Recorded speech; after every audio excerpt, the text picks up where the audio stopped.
Okay, what's up everyone? OJ here. Welcome back to another stream. Today we got a great show for you guys. We're going to be talking about some Metroid Dread controversies that have took the internet by storm. Actually, no, they haven't. It's just stupid people talking. But it's fun to talk about stuff on this channel. You guys are obviously digging Metroid Dread, so we're going to go ahead and discuss lots of different things here. So make sure you hit that like button, okay? Make sure you subscribe if you're someone new. Click the notification bell. And let's get this party started. Let's get this party started. I got some sparkling apple cider. The finest of sparkling apple cider. Also, shout outs to Habby the Weeb. Thank you for the subscription. I do appreciate that. Let me know how the audio is and all of that, guys. Let me know how the audio is. But real quick, before we get into this, guys, no Metroid Dread spoilers. People are already asking about where do you get this? How do you do this? Guys, there's full guides on the internet. Nintendo. I mean, like it's really easy. I literally typed in, the thing that I typed in was Metroid Dread guide, and the first thing that pops up, this was 2 days ago. Okay, 2 days ago, the first thing that pops up is walkthrough Metroid Dread wiki guide, IGN. Metroid Dread walkthrough Polygon. Metroid Dread power-ups walkthrough Nintendo Life. Metroid Dread walkthrough Game 8. I mean, so I don't know how you're saying that it didn't show up. It does.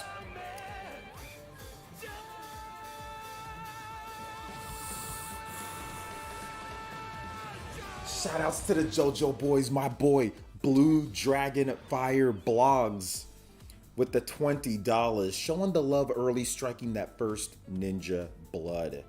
Yo, Blue Dragon, we're gonna have to upgrade you, man. You're definitely the Ambu tier ninja. You're knocking on that. You're knocking on that round table door, bruh. You're knocking on there. Blue Dragon, my man, showing mad love every single day, anytime that I stream at least. Shout outs, thank you so much, Blue Dragon. Appreciate that. You guys give some love, respect, and emotes to Blue Dragon with that $20 holla. Starting off, where's my chat box at? My chat box isn't working today. My chat box is supposed to be over here. You guys are supposed to see the messages popping up. It worked before, but now it's not working now. How? Streamlabs works when it feels like working. It feels like work. It just works whenever it wants to.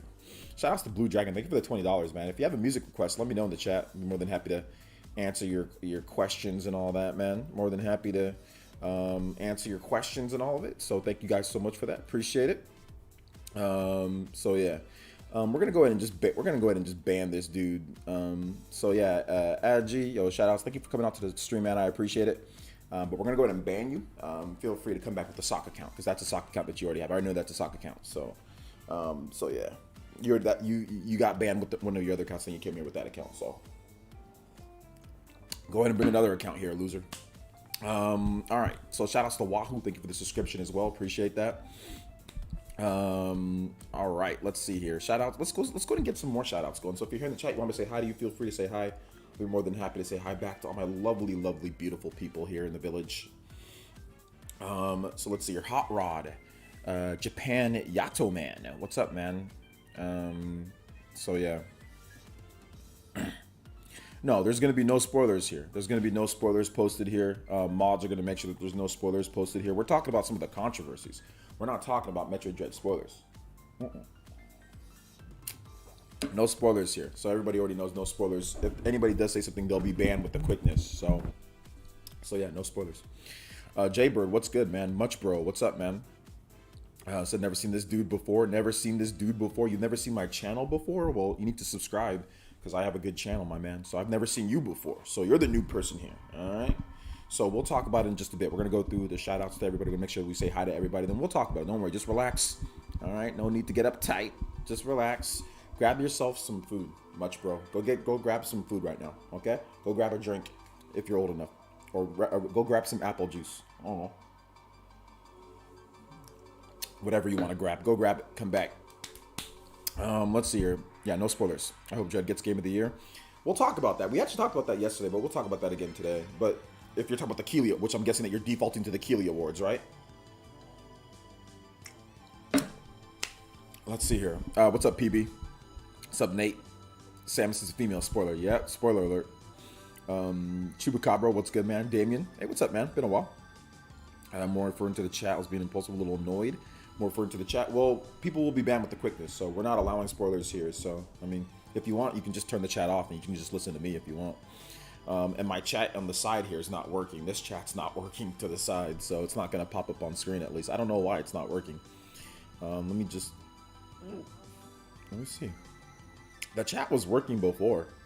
So yeah, I'm not sure why it's not working. Anyway, Nintendo Power with the $5 says, I was looking for a video guide for one of the specific thing, not the, in the article on the web. I do appreciate the link though. I'll save it for later. All you have to do is type in on YouTube, where to find this. And YouTube will look, it'll find it for you. Where to get this. There's video guides and there's links for everything. Metroid Dread has been, the game's not super long or anything like that. Everything that you need to know in terms of from video form and in text form is on the internet.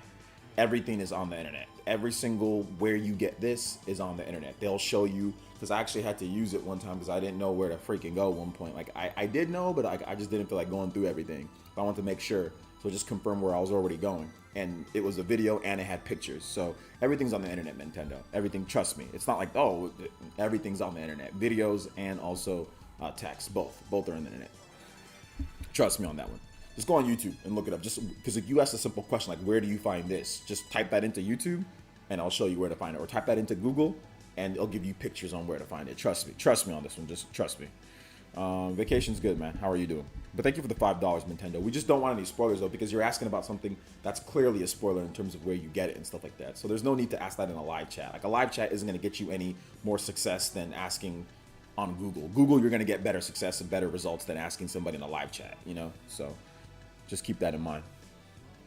What's up, Randy Rhodes? Welcome to the stream. Controversy. What controversy? We'll talk about it in a little bit, Retro Nutcase. Calm down. Elias, what's up, Elias? Welcome. Just my first Metroid game? Yeah. It's not my first Metroid game. I've been playing them from the beginning. Dread, so yeah, haven't had to use a guide yet in Dread. Honestly, it's not that easy to get lost like a Super Metroid. Yeah, this one because the map is better. I think that Metroid Dread, the map is better, and the just the map is better. That's the main thing. Like the mini map, there's a mini map first of all.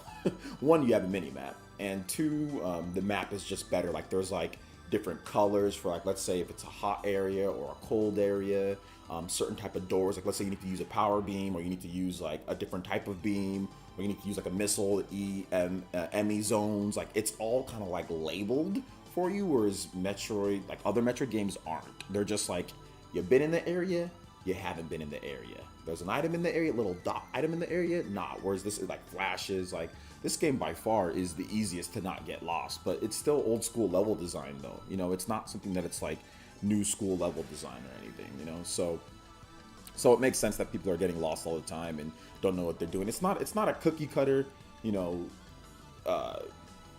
typical modern game. It's not. It's an old school game design with some modern touches to make it playable, to make it more playable in today's day compared to like Super Metroid or whatever the case is, you know?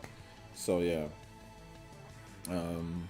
What's my favorite power-up? That's a spoiler to say my favorite power-up in Metroid Dread. That's a spoiler, so I'm not going to say that, but I'll just say this. I'll say it's something that's already been said in the, you know, there's a bug on my screen. Get this bug off my screen.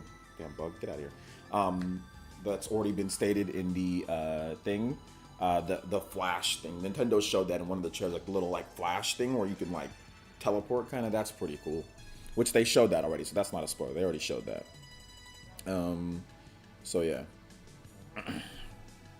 Oh yeah, absolutely. The progression system in Dread is awesome. But let's talk about some of these controversies and stuff. So two different controversies. I'll have a video detailing it a little bit more tomorrow, but it looks like Nintendo actually copyright blocked Kotaku on their whole emulator video that they did about Metroid Dread. So the Nintendo ninjas are out in full force. So that's one of the first controversies. Second controversy is the people talking about Dread and if it's worth $60, which I made a video on it today. So if you haven't seen that video, make sure you guys watch that video. But that's another controversy. Is it worth 60? People out here saying that it's not based on I mean, heck, we have people here saying that it's not based off of this, but I'm going to make a video on this. This is exactly the reason why I think that, in my opinion, that you shouldn't always judge a game in terms of if it's worth it by the length of the experience. Because I'll give you two examples. I'll give you this example. Luigi's Mansion, Metroid Dread. Luigi's Mansion is long. It's 20 hours. But yo, Luigi's Mansion is full of bloat. Luigi's Mansion is legitimately, there's times where I'm just like, ugh. the pace is so slow. It's such a methodical type of game. You have to like go from. It's not even like good backtracking. It's like, oh, I got to go back to their backtracking. It's not like Metro where you get like some type of really cool power up or ability, and it's like it's exciting to go back and get certain things. It's like done in such a weird way. And to me, even though they're both of these games, you know, Luigi's Mansion and Metroid Dread, I think Metroid Dread is slightly rated higher. But Luigi's Mansion is much longer. But Metroid Dread is a much more enjoyable experience. The time that I've had with Metroid Dread is much more enjoyable, even though it's shorter. You know, and there's still replay value with Metroid Dread. No spoilers, but like once you beat the game, there's more things to do. There's like other stuff to do outside of just, you know, replaying the game or whatever the case is. There's other stuff, right? So this is the classic example for me of, in my opinion, of like a nice, good, solid, like extremely good 7 to 12 to 13 hours is much better than a pretty good or okay 15 to 20 hour game, you know?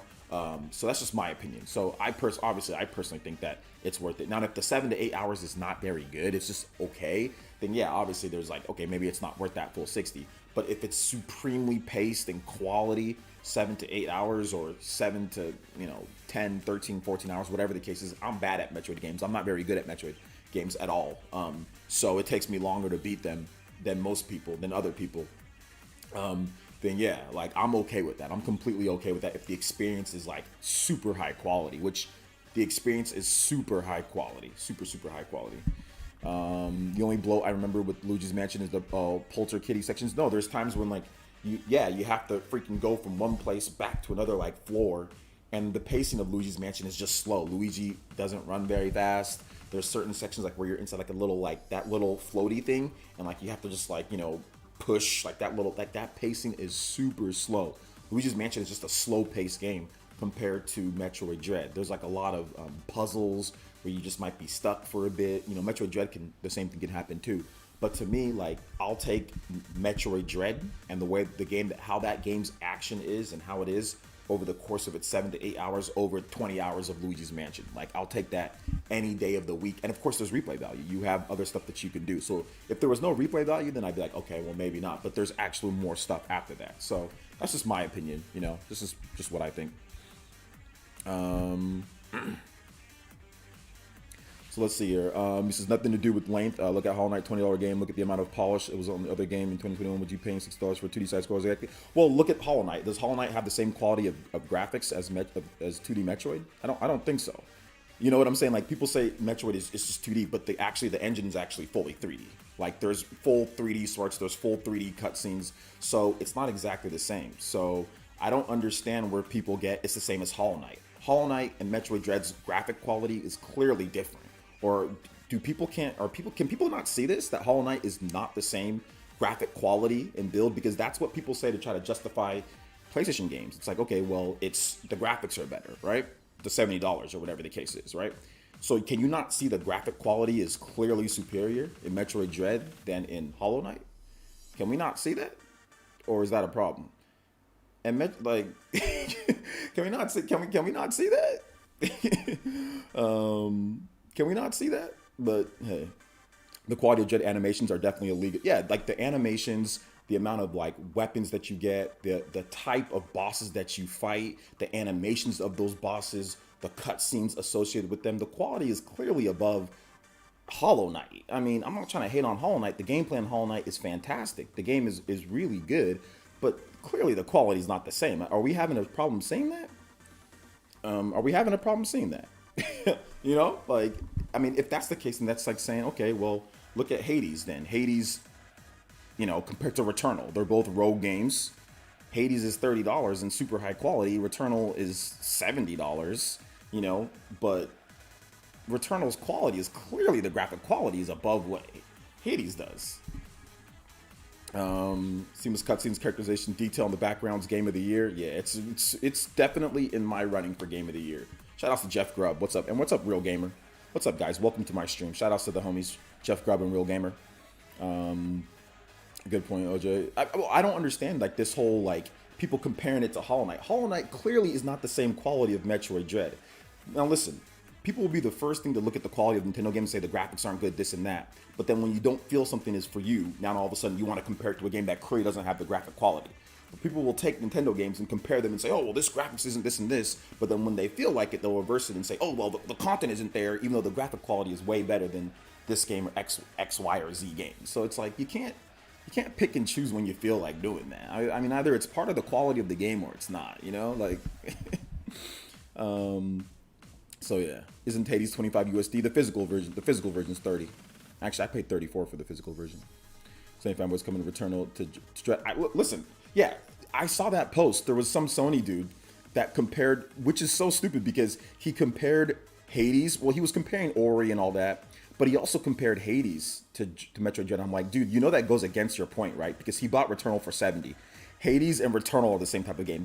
He doesn't know that Hades is not the same type of game as Metroid Dread. He thinks that Hades and Metroid Dread are the same type of game. He thinks that Hades is a Metroidvania game. So he inadvertently disproved his whole point because he was saying that Returnal is worth 70 for a rogue game, right? But Hades is a higher quality because he's saying, hey, well, look at these games that are indie games that are higher quality. Hades has a higher review average than Returnal, got tons of Game of the Year awards, got all this type of stuff, and he threw that into the lump against Metroid Dread. I was like, what, dude, you're a moron. Like that goes against your point because he was trying to say that Returnal's worth 70. He was like, dude, that Hades is a rogue game. It's not a Metroidvania. Freaking weirdo. So I just found that funny when he was putting Hades there. I was like, dude knows that Hades isn't a Metroidvania. No, he doesn't know because he hasn't played any of them probably. Dude doesn't know because he hasn't played any of them. So yeah. Dudes don't play games. They just tweet. Yeah. Says Metroid Dread is well worth the 60 Hollow Knight and Ori are good as well, but the quality of Metroid Dread goes above and beyond. You know what? That's what I was thinking, Aries. I was playing it today, man, and like people can say what they want, right? I guess for everybody has their opinion on things, but Metroid Dread's quality, like Ori's great. Trust me, Ori's great. You know, all these games, these Metroidvanias are great. Castlevania games are great, but Metroid Dread's quality, especially the bosses, I think that's where, like Hollow Knight and all these games, like they have good boss sequences. Ori has good bosses, but Metroid Dread's bosses combined with the powers that you get just kind of just surpass anything that I play. Like Hollow Knight feels, no offense, hollow compared to Metroid Dread. Not that it's not good. It's good in terms of the controls, the movement, the level design is good, but Metroid's map is a gazillion times better than Hollow Knight. I mean, don't get me wrong, Hollow Knight's fantastic, but Hollow Knight's map is nowhere near as good as Metroid Dread. So it's just more enjoyable to go back and to collect things in Metroid Dread. Same goes with Ori. Like, great map, great gameplay, great everything. The quality is fantastic, but there's something about Metroid Dread. One, the people that started it, because Metroid's the first. So one, you have the originality. These games are copying Metroid, right? They're copying Castlevania. They're copying Metroid. Metroid is the originator. So, you know, there's just a big difference, you know? There's a big difference when you're playing Metroid and when you're playing, like, you have Samus, you have her power suit, the bombs, all that type of stuff. Is just, it gives you a different feel than running around with, like, a mouse or whatever the hell Ori is, a wombat. I don't know what the hell Ori is, Rory in the whatever. It's just different, or like a little Cubone looking dude, you know, like using Samus and her arsenal, like shooting, because those are like melee combat type of games. Using the shooting and the missiles and the bombs and the, you know, all the things that she does is just, it just creates a better feeling than playing Hollow Knight or playing Ori. That's just my opinion, because Samus is the originator. Samus started it, you know? I would even say, like, to me, Castlevania games are better than Ori and better than, like, I like the Castlevania DS games more than Ori or more than Hollow Knight. I think those games are better too. I would put those games below Metroid and below Castlevania, and then I'd say, okay, all the clones, the people that copied them. Shout out to Huddy with the $10. It says, yo, OJ, I hope your vacation is going well. Looking forward to your full return. Also, Dread is incredible. My game of the year. Can I get Ridge Racer 4 Silhouette Dance? Yes, you can. Thank you for the $10, Mr. Huddy. I do appreciate that. Shout out to everybody who's coming through to the stream. I appreciate you guys. I'm going to get your comments too, guys. I know a lot of you guys have been commenting, but I've been blabbing for like a while, so I'll get you guys' thoughts too. I know you guys have a lot to talk about. Like I said, I'm not hating on Hollow Knight or anything. I think it's a great game, but it's hard for me to compare Hollow Knight and the quality that Metroid Dread gives over, like, to Hollow Knight. That doesn't seem right at all. In my opinion, it really doesn't. It just doesn't seem like it's quite there. let's see. I feel that there are so many people complaining about prices nowadays. To me, it's never been a big complaint until recent years. Maybe yeah, people do complain about prices quite a bit, and like that's like it is what it is on that front. You know, I mean, I always just say like if you don't think that something is worth the price, then don't buy it. You know. What about the Steamworld Dig 2 second arresting room compared to Dread? Those don't compare either. The quality of animations, the quality of Samus, the way Samus moves, the way she animates the cutscenes, everything that Metroid Dread gives you is above those. I mean, it's not even close. I mean, we're comparing indie games to, you know, a Nintendo-backed first-party game, guys. I don't think it's also not fair too. It's also kind of not fair to compare these games to them. I don't know why people are comparing them. Maybe because it's just Metroidvania, you know. So maybe that's the reason why. But the quality of Metroid Dread is clearly superior to all these other games that people are mentioning. Most of the time, it's people who haven't played Metroid Dread that are saying this, or people who maybe are just beginning into it, or maybe they just don't like Metroid games at all, or they don't think those games are worth anything. They assign no value to those type of games, you know. Mercury Steam deserves all the credit, and the environment companies would take cheaper option to releasing games early and choose to polish the game up. Well, it's not really Mercury Steam's call on that one. It's Nintendo's call on that. So Mercury Steam did not self-publish this game. Mercury Steam, this is a first-party game. So Nintendo's team also worked with them. Sakamoto, there is a small, you know, Metroid team that Nintendo has, Sakamoto, who helps them with this. Mercury Steam is the developer, you know, but at the same time, it's not like Mercury Steam, it was their call to when the game comes out or not. No, it's Nintendo's call, you know? Like, it's Nintendo's call. Like, and no offense to when people say stuff like that, but we really need to stop doing that with Nintendo games that third-party companies do. Like, oh, well, it's their call. Oh, well, give them credit. They didn't rush out a game. Well, no, it's not their call. It's Nintendo's call. It's the publisher's call. Like, you know, Nintendo's the one that decides the development budget. Nintendo's the one that decides, you know, how many people work on the game. Nintendo's the one that decides almost everything. Now, Mercury Steam, they are capable. Let's give them credit where credit's due. They are a capable developer, but Nintendo wouldn't have hired them if they weren't capable. We already knew that Mercury Steam was capable. You know, we already know that. So, it's a joint collaboration thing, but you know, it's Nintendo's call to do that. So you give Mercury Steam credit for what they can do. You know, obviously they're fantastic, but at the same time, it's like Nintendo made sure that the game was what it was. You know, because we saw what Mercury Steam goes through when they don't have good leadership. Konami, you guys played Mercury Steam's games when they're under Konami. Potential, but always squandered because Konami's bad leadership, right? Castlevania Lords of Shadow, great game. Pretty good game, right? Not as good as Metroid Dread, but pretty good game. Instead of building upon that and making a better game, their leadership crumbled. Konami, stupid, blah, blah, blah. Lords of Shadow 2 sucked. And then the Castlevania game on the Mirror of Fate on the DS is good, but it's nowhere near as good as Samus Returns under good leadership, better development budget, better atmosphere. So it's not just the developer, you have to have the right publisher, the right atmosphere, who's going to give you the funds, who's going to give you the time that you need to create that masterpiece or to create that great game. And with Nintendo, Mercury Steam is actually showing their true potential. You know, it's like playing under a different coach. You guys ever played sports? You have one coach where you might suck because he's not using you the right way, right? Or he's not using the team the right way. You get a different coach, the same players, and guess what? All of a sudden, you got a great team. You know, like the Tampa Bay Buccaneers, you know, like they had a crappy quarterback. They get rid of that quarterback. It's the same team. They add Tom Brady. They win the Super Bowl. It's the same team. Literally the same team. Same receivers, same everything, same coach.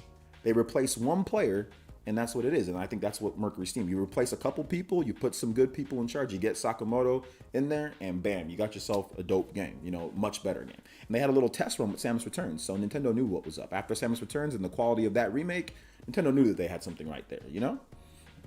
Samus' arsenal and skill set is far more versatile and way more engaged with enemies, making juggling those powers and navigation very satisfying. Absolutely, I think that's what makes, to me, you know, it's a very different experience. Like, you can say it's Metroidvania, but like, you're not shooting missiles and stuff like that in Hollow Knight. It's a melee game. It's much more like Castlevania, but I don't think Hollow Knight's as good as Castlevania. Like, I don't think it's as good as the best Castlevania games, you know, because those games have way more versatility. Like, let's say like Dawn of Sorrow, right? Like, you can absorb different enemies. Like, you can get those different. Like, that's way better to me than Hollow Knight. But that's just me, you know. Juice Band Bomb with the $10 Shouts to the JoJo boys, and he says, I'd like to say Dread is probably the best in the genre just because of how refined and focused the map feels. It kind of guides you without making you feel like you're guided, and you can do what you want after a while. Movement is so good too. Yeah, the movement's good. The little flash movement stuff, like the cloaking ability, like the abilities are just like, it's just not the same as these other games. Like, it's just clearly not. It's just not, you know. So yeah, man. And they did a great job with the game and to invest more in Mercury Steam. It gives them another IP to make a new. I think they're going to continue with Metroid. I think Mercury Steam is just going to be. I think they're going to be a 2D Metroid. I think because this Metroid's selling really well. Just make new Metroid games. Just make new ones. You don't need any remakes. Just make new Metroid games. Start working on Samus's next adventure, like 3 years from now or 4 years from now. Make a new Metroid. Make a new cool 2D Metroid game. Just keep that train going. Keep that train going. Dread is selling well so far. It's doing well from what we know. So yeah, just keep going with that. Thank you for the $10 though, Juice Man Bond. I appreciate that. Shout out to Mr. Davis with the $5. No message. Thank you for that. Value is subjective. Value is subjective, and I talked about that this morning in my videos. It's funny to argue about that. It's value is subjective. It is super subjective. I mean, some people out here saying Returnal's $70. It's worth it's the greatest thing ever. It's okay, I guess. I'm doing good, man. I'm on a little break. Not a Fusion remake. No, I don't want a Fusion remake. I don't want a Fusion remake. I want a new game. I want new games from Mercury Steam. They've proven that they can make new games. There's no need to go back and remake Fusion. There's really no need to go back and do it. Now, if they did it, would I buy it? Yeah, but there's just no need to sit there. Now we have to wait again for the next one. Just make new games. Just make new ones. I've already played Fusion. We've already played and beat Fusion. Fusion's done. It's old. There's no need to remake Fusion. There's no need to remake any of the old. They remade the most obscure Metroid game. The most obscure mainline Metroid game was Metroid 2. People didn't play that one as much as the other Metroid games, right? People know about Fusion. People know about, the mainline 2D Metroid game. Super Metroid. You have Metroid 2. You have Fusion. You've got Zero Mission. People know about that. But Metroid 2, that one was the kind of the weird one. They remade that one. Okay, that's your one remake. Let's just move on. I don't really need any more remakes. Just move on to the next thing. Nintendo Power with the $2 says the ME segments brilliantly break up the pace. Yeah, it makes it frantic. I like it. Hey, what's up, T-Zone? Welcome to the stream, dude. How you doing today? What's up, Batman? I'll definitely take more 2D Metroid so they can shut up and take my money. Dread is a good game. Yeah. Yeah, it's so funny because whenever somebody puts out these controversy type of things, oh well, oh my gosh, yo, Power just completely went out. We're having some thunderstorms, some blackout. All right, we back. Power just went. We back. It went out just for a bit. No, we're good. We're good.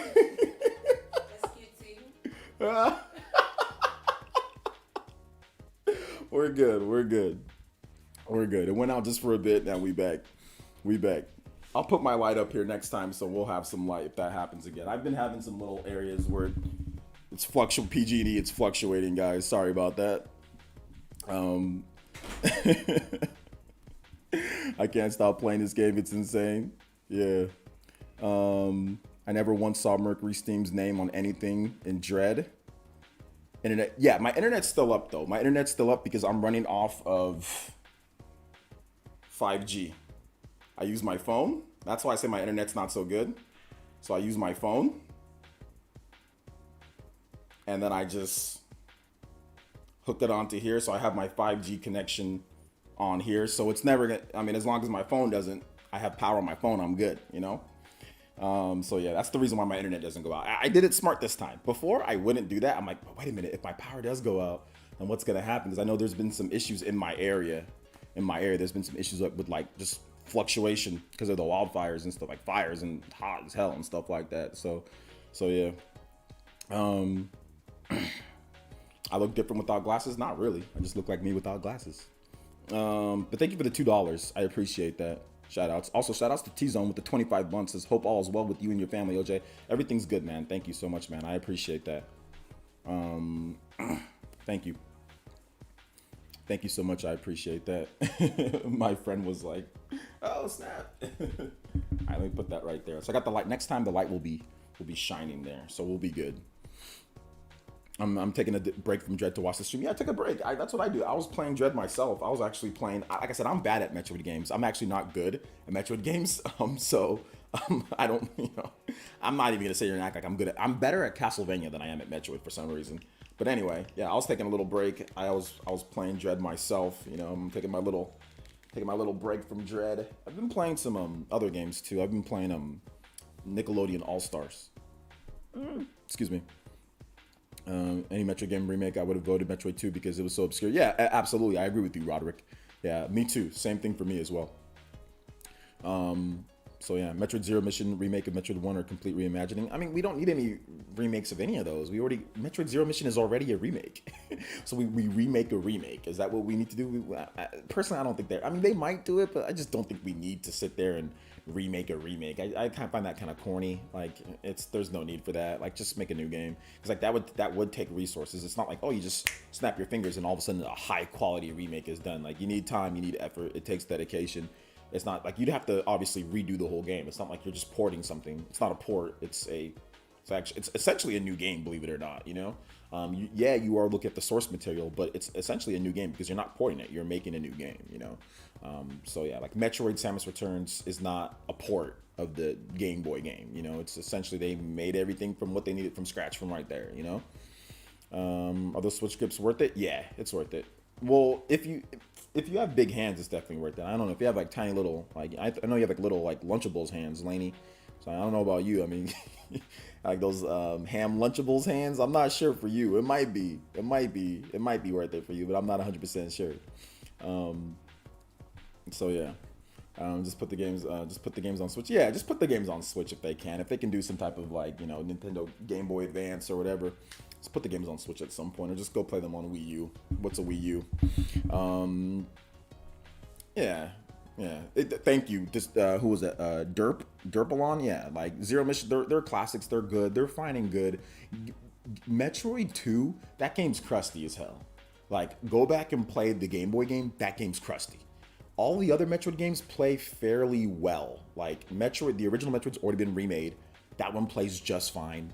Metroid Fusion plays just fine. You know, Super Metroid plays just fine. You know, all the 2D Metroid games, the mainline 2D Metroid games play good, except for Metroid. Metroid 2 does not play. It plays slow. It plays like crap. Well, not like crap, but it just doesn't. I mean, it was good for its day, but I don't know. You know. I just thought it was funny that David Jaffe quit the game because he couldn't figure out what to do. He claimed it was a bad game design. Yeah, because he says that there's no.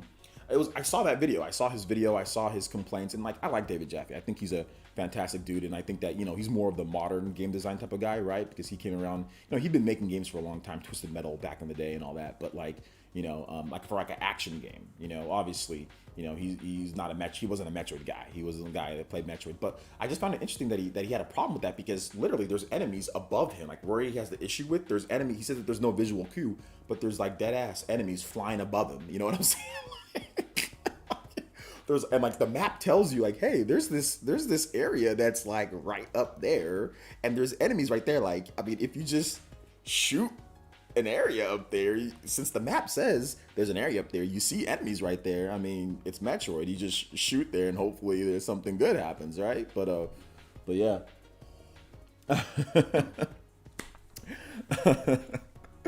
Thanks. I was asking I was asking for my brother. This man is not little.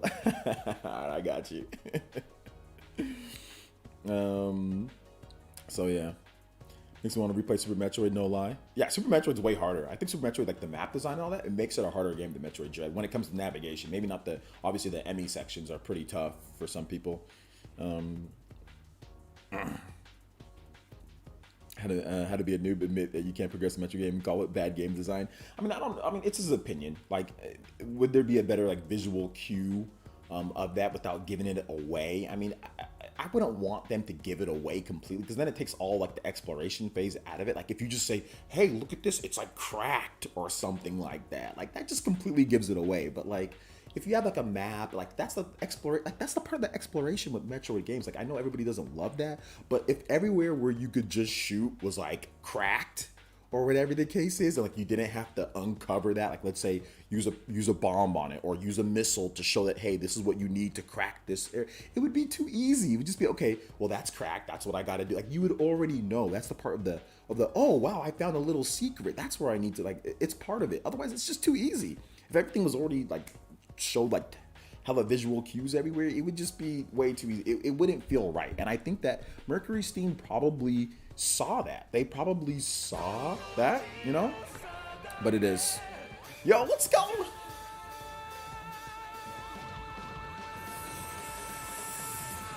Shout outs to the JoJo boys. Thank you so much, Mr. Shroom with the big 2-0. Let's go. Tying Blue Dragon Fire Blogs as the top stream ninja and stream Hulk Hogan. Yo, shout outs. Thank you so much. Just don't know if you'll stream on Friday, but here's the JoJo Friday. Finish Metroid Dread Sunday evening with under 10 hours. Maybe we should ask MVG for a remaster of Super Metroid. No, we shouldn't. Any track for your current RPG? Current. I don't know if I have a current RPG. I'm playing Metroid Dread right now, but just, you know. So yeah, I don't know. I don't have a current RPG right now that I'm playing. Just playing a lot of Dread. Playing a lot of Dread. Actually, no, I'm not going to do Chrono Trigger music because Chrono Trigger music, they be acting crazy. So let me do, how about Ease? Ease 8 Sunshine. So Ease 8 Sunshine Coastline. Ease 8 Sunshine Coastline. We should be good there. All right, let's see here. All right. I have a way to make sure, like, if there's ever an issue with my lights again, that it doesn't, like, I have like a battery pack that I'll probably use instead too. Like next time I'll just plug the battery pack in and make sure, like, at least so this main light that I have doesn't go out, because that's happened a few times when I haven't been on air. It might happen again, guys, so if it does, my bad. So let's see here. But thank you for the $20. I appreciate that, Mr. Shinru. Exactly, that's what I would like about Metroid games. Not mentioned there's something that makes it easier to know what stuff is. I don't know what this... Yeah, exactly. But we're talking about in the early game, you know? Told you, man, too many walking sims and games with autoplay these days. People can't appreciate having to look for paths and secrets. Yeah, because that wasn't an issue when Super Metroid came out. So, yeah. Hey, bro, what's good? What's up, Game Pass Perry? It says this game is not going to be big. What does that mean? Let's see. Missing Link says, I enjoyed the game, but I was hoping for more post-game content, sound tests, couple... Whoa. You are... Whoa, that is spoilers for people who haven't beat the game yet. Spoilers that haven't beat the game yet. Yeah, there's some post-game content, but obviously you're hoping for a bit more, but it's not there, so it is what it is. But yeah, that's definitely a spoiler, Missing Link, for people who haven't beat the game yet. It just came out. Let's see here. My Dread tweets go viral. I don't know if you call 200 likes viral, but definitely bigger for your channel, for your Twitter size. That's for sure. You tried out the voice cards demo? No, I haven't tried it yet. No. Don't screw David Jaffe's complaints. I still like the game. I definitely disagree with that. I think that, like I was saying, Shenru, thank you for the $20 though. I think that if you start putting cracks everywhere, it just becomes too easy. I think they probably experimented with that. That's probably something that they said, hey, should we show visual cues? Because there are visual cues in the game for certain areas, right? Like there's certain, like, hey, you can break that area or whatever. But if you start putting that everywhere in the game, it just becomes too easy. You know exactly what to do, exactly where to go. So I don't think it's bad game design. I think that they probably were looking at it and saying this is way too easy because we already have a map that literally shows you, like, hey, like there's an area, there's probably an area up there. Once you get the full map of the area, it shows you all the secrets, right? It shows you like where you can go once you get the map. So I think it just becomes too easy. I think it becomes like corny if every single place you go into, there's, oh, well, that's where I go. Oh, well, that's where I go. Oh, that's where I go. Like that. Then there's no exploration. Then there's like zero exploration. So I disagree with that statement. I think I personally disagree with that statement just because that makes it corny. That just makes it to where you know exactly what to do because you can see the visual cue of where to hit every single time, you know? So yeah. Zero Mission Infusion on the Wii U shot up the spots after Dredge. It actually shot up before Dredge release too. So let's see. Sorry for the potential spoilers. It's okay, Missing Link. I don't know, man, but agree to disagree. Yeah, we can agree to disagree, but I mean, I don't think most Metroid fans want visual cues to everything on screen, like throughout the whole game for your exploration. Is that what Metroid fans want? I don't think that's what Metroid fans want. I don't think that creates a better game by telling you exactly where to shoot every single time that you walk into a room and there's no discovery. I don't think that makes a better game. I mean, you think it does, but I highly doubt Metroid fans would be happy if everywhere that they go in this game, you automatically know what to do. There's no exploration whatsoever. There's no like, oh, well, I got to figure this out, or I got to, you know, maybe it's over here. Let me see in this area. There's none of that. It's just, oh, well, I know, I got to shoot that. That doesn't create a better game experience. I'm sorry. Maybe for you that wants easy mode, you know, but for most people that play Metroid, we don't want that. So I can't agree with making it completely easy to where you know exactly where to go every single time. That's ridiculous. That's ridiculous. Let's see, they already gave you radar. You don't really need the visual. Yeah, like I can't agree with that. I don't think that's a good idea. Yo, Pico with the Ring. Let's freaking go. Pico with the big $50. He says, hey, OJ, long time no see. Good to see you again. Yo, shout out to my man Pico coming back strong. Shout out to my boy with the big $50 becoming the top streamer in the stream. Hokage. Yo, Pico, thank you for the big support, man. Good to see you too, man. We'll definitely have to link up at too many games next year. I couldn't be there this year, but I'm definitely gonna try to make sure that I'm there next year for sure. I miss it though, man. I was so salty seeing Click and everybody all hang out, and I wasn't there. Pissed me off. Let's see. Getting to the point. Sometimes where some people would ruin a game for other people, so you actively like games less to hold your hand the whole way. Yeah, exactly. That's like so much hand holding. It's like, okay, well, hey, look, man. There's a visual cue right there, so that's where you know where to go. Hey, man, there's a visual cue right there. Hey, there's one right there. Hey, right there. It's like, why do we need that hand holding? We don't need that hand holding.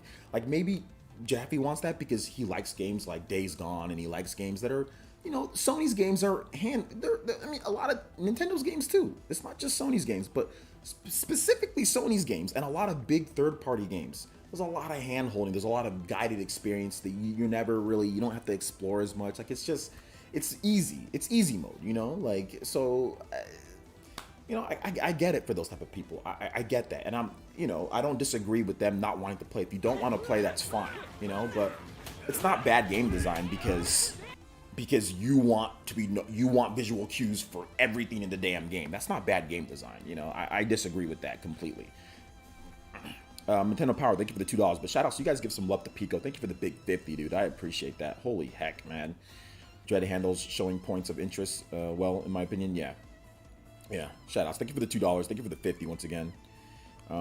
Yes, the map does flash. And whenever there's an item in that area, yeah, yep. Honestly, yeah, the map in Dread is good visual cues, and the game tells you early on to look for specific spots to shoot missiles.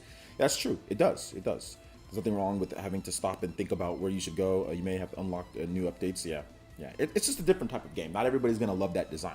Some people are going to love it. Some people are going to hate it. And that's okay. But that doesn't mean it's bad game design because you particularly don't like the game. Sorry guys, this table is freaking, I gotta get a better table for my laptop, man. This table's flimsy.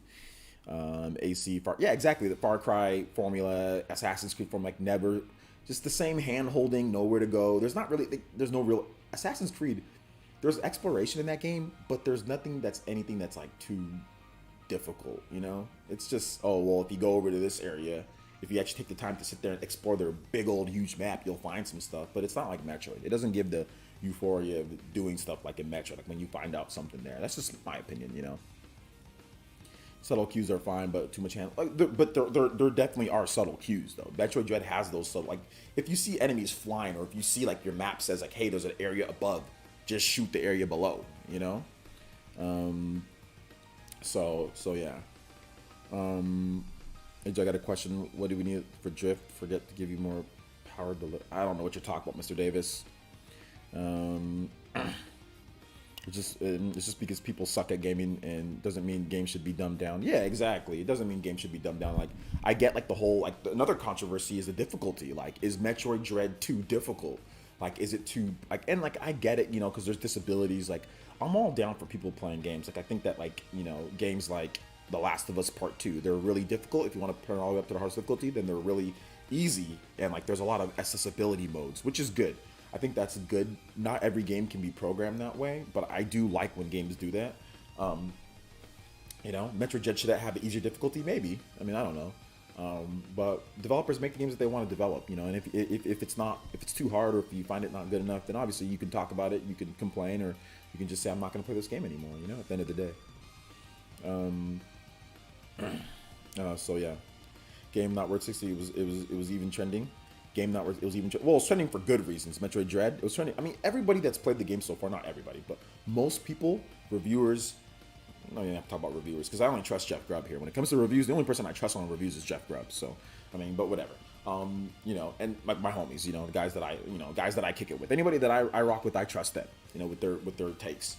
But you know, like I think that most people that have played the game, like we see this as a masterclass in Metroid. I mean, it's not like it's we just want a Metroid game to be back, so we like it. Because like Samus Returns came out, and Samus Returns is good. it is a solid, good experience, but it's nowhere near Dread's experience. It's just not there. So yeah, you're absolutely right, Missing Link. You're absolutely right. Yeah, Metro, the previous Metro games were tougher on terms of direction and all that. This one's actually easier. Dread is the perfect difficulty, especially for normal. Gives you the feeling of Dread. Yeah, yeah. Well, I think the euro is more pricier. It's cost, the value of it is more than the dollar. So, Janos, yo, Jose, thank you for the subscription. I appreciate that. Thank you. Honey, can you imagine? Can you imagine if these new games grew up in the 80s and 90s? Well, they'd be different because it's a different time. Shout outs to Mellow Wolf with the 25 months of Joan in tier subscription. Thank you so much. And he says, "What's up, bro? 2-year badge gang. Also beat Dread last night. Love the game. Can't wait for Prime 4. Yes, sir. Yo, shout outs. Thank you so much for the 25 months of Joan in tier support. Thank you so much, Mellow Wolf. Appreciate your support, bro. Thank you. So yeah, people have been begging Nintendo to make difficult games the old days. Do it now, and people say it's too. I guess that's the old. You can't please everybody. Just found out Nintendo put some sequence breaks in Dread, but they're really tricky. They're really tricky to do. Yeah, there are some, but we won't talk about that for spoilers' sake. So yeah. Let's see. Metroid Dread is Game of the Year 2021. It's definitely in my running for Game of the Year. That's for sure. Hey guys, real quick, make sure you guys hit that like button. If you haven't hit that like button already, please hit that like button. We got an hour left on the stream, so we're gonna be chilling, talking more about Metroid Dread, Shin Megami Tensei hype, questions. So we are going to move on to the sales a bit. So the thing about this, guys, is that Metroid Dread, I've been covering the sales. I know if you're on my channel, you guys see me covering the sales quite a bit. So right now, it's still number one on Amazon. Still number one on Amazon. It was number one before launch, like a month or two before launch. It was number one. Still number one now at this point. Still number one on the eShop across the board. Pretty much every single region, Metroid Dread is number one. We found out that in Europe or in the UK, it had its biggest launch. Since Prime, I think Prime 3 was the previous biggest one, or Metroid Prime, the original. Prime 3 or, Prime, the original one. So that's good. The fact that a 2D Metroid game is selling as much as the 3D Metroid games, because 3D Metroid always did better than 2D Metroid. So it's definitely good to see that. It's good to see Metroid Dread breaking records. Like, I don't care that it didn't do as well as Pokemon or didn't do as well as Mario, because that's what some people are. Well, they're like, oh, well, it didn't do as well as those games. That's not the point. The point is that it proves what I've been saying, which is the Switch effect. What I've been saying is the Switch effect. The Switch effect isn't this game's going to sell as much as Mario. Like, Xenoblade's going to sell as much as Mario. And Metroid's going to sell as much as Zelda. That's not what the Switch effect is. Some of you guys, not you guys here, but some people are dumb as hell. They can't comprehend anything that I say. Okay? The Switch effect is that since the Switch is a combined, unified platform of handheld and home console, because throughout the history of Nintendo's never had even split where everybody has both consoles, right? Everybody has the portable and the home console. That's never happened where everybody has it. People miss games because they prefer a portable or they prefer a home console. Now you no longer have that. Everybody has the same game. So since everybody has the same game and plays the same game, it therefore boosts sales because there's no longer two versions of games. That is the Switch effect. You will get higher sales and franchise records simply because there's no longer two versions of games. Remember, back in the day, Mario, you need to play Mario on the 3DS, play Mario on the Wii U. It's like, you gotta buy both. No, some people aren't gonna buy both. Some people aren't gonna buy the Wii U, whatever the case is. That is no longer the case anymore. Now you just have one game. So portable fans, home console fans, people that play Switch Lite, they just want a portable experience, people who play the regular Switch OLED, it doesn't matter. When they buy that one game, it suits everybody's purpose. So therefore, you're just going to naturally have higher sales of pretty much every single franchise. The Switch is just more popular. It's a unified platform. It's the same reason like why it's like iOS or it's like Android. It's like if you have a tablet and if you have a NVIDIA Shield or a phone, it's all the same. So all those app numbers all count towards the same thing because it's not a different game. It's not a different app. If you download something on your phone, it's not the difference between you download it on your iPad or whatever. It's the same thing. So therefore, it counts as all the numbers, and that's what the Switch effect is. People, I mean, no offense to people out there, but like, it's logic. It's just pure logic. It ain't anything that I'm like smarter than anybody, but it's just logic, Yo, Jose, thank you for the $5. I appreciate that. You're laughing back. Thank you for the subscription. I appreciate that. Thank you for the five. You just subscribed and you donated $5. I appreciate that, homie. I really do. Thank you. Thank you so much. So yeah, Jet is absolute worth 60. The game is $60 is pretty pathetic. And to be honest, not really. You probably haven't played the game. The game is super high quality. It's a super high quality game. It's definitely worth it. Um, it's definitely worth it. But no, not any game. Balan Wonderworld or Balan, that's not worth $60. Metroid Dread is every bit worth it. Every bit worth it. You probably haven't played the game though. You're probably just looking at what people are saying online. You're looking at, oh well, it's 2D, so therefore it's not worth it. The quality of the game is higher than lots of other games. Lots of other games. It's a game of the year quality type of game, so it's absolutely worth it. Absolutely worth it. I think there's a lot of people out there that are just like they're just looking for controversies. They're just looking to say something, and it's their own opinion. They grew up in this era. They grew up in 3D era. They think that 3D equals better quality. They think that 3D equals better game, and it's like, well, no, not really, because nobody said anything about Luigi's Mansion. You know what I'm saying? But I don't think Luigi's Mansion is better than Metro. I think Metroid Dread is a far higher quality game, in my opinion. Like, it's a better game. It's better gameplay. It's just better everything. Metroid Dread is better, and it's a shorter game than Luigi's Mansion. A lot of people are just looking at it from the outside. They see 2D, it's not worth it. But that's stupid in my opinion, because there's a lot of 3D games that aren't better than Metroid Dread. You know, they're just aren't better. But are you gonna pay because it's 3D? Does that all of a sudden make it worth more? Absolutely not, in my opinion. It should be the quality of the game. Is the game good? Is the game really good? If the game is good and it does something that you want, it's subjective. It is not something that, oh well, it's this, so therefore it's worth this. It's like, no, that's stupid. I mean, that's coming from, once again, blank avatars who probably haven't played the game and that are just going off of what other people have to say and not actually off of anything that's like in terms of the quality of the game. So yeah, I'm gonna have to disagree. I have to disagree. Metroid is better than the majority of Ubisoft. Yeah, exactly. I mean, people go out there and spend $60, $70 for Far Cry. People spend, okay, so is Madden worth that price? You know, $60. That's the price for Madden. People go out there and buy that. Like, people buy basketball games every single year. I mean, Returnal's 3 hours long. Like, if you, I mean, you're dying all the time, but Returnal, it was $70 for, it's like 3 hours long. You know what I'm saying? For some people, it's gonna be worth that. For other people, it's not. It's subjective.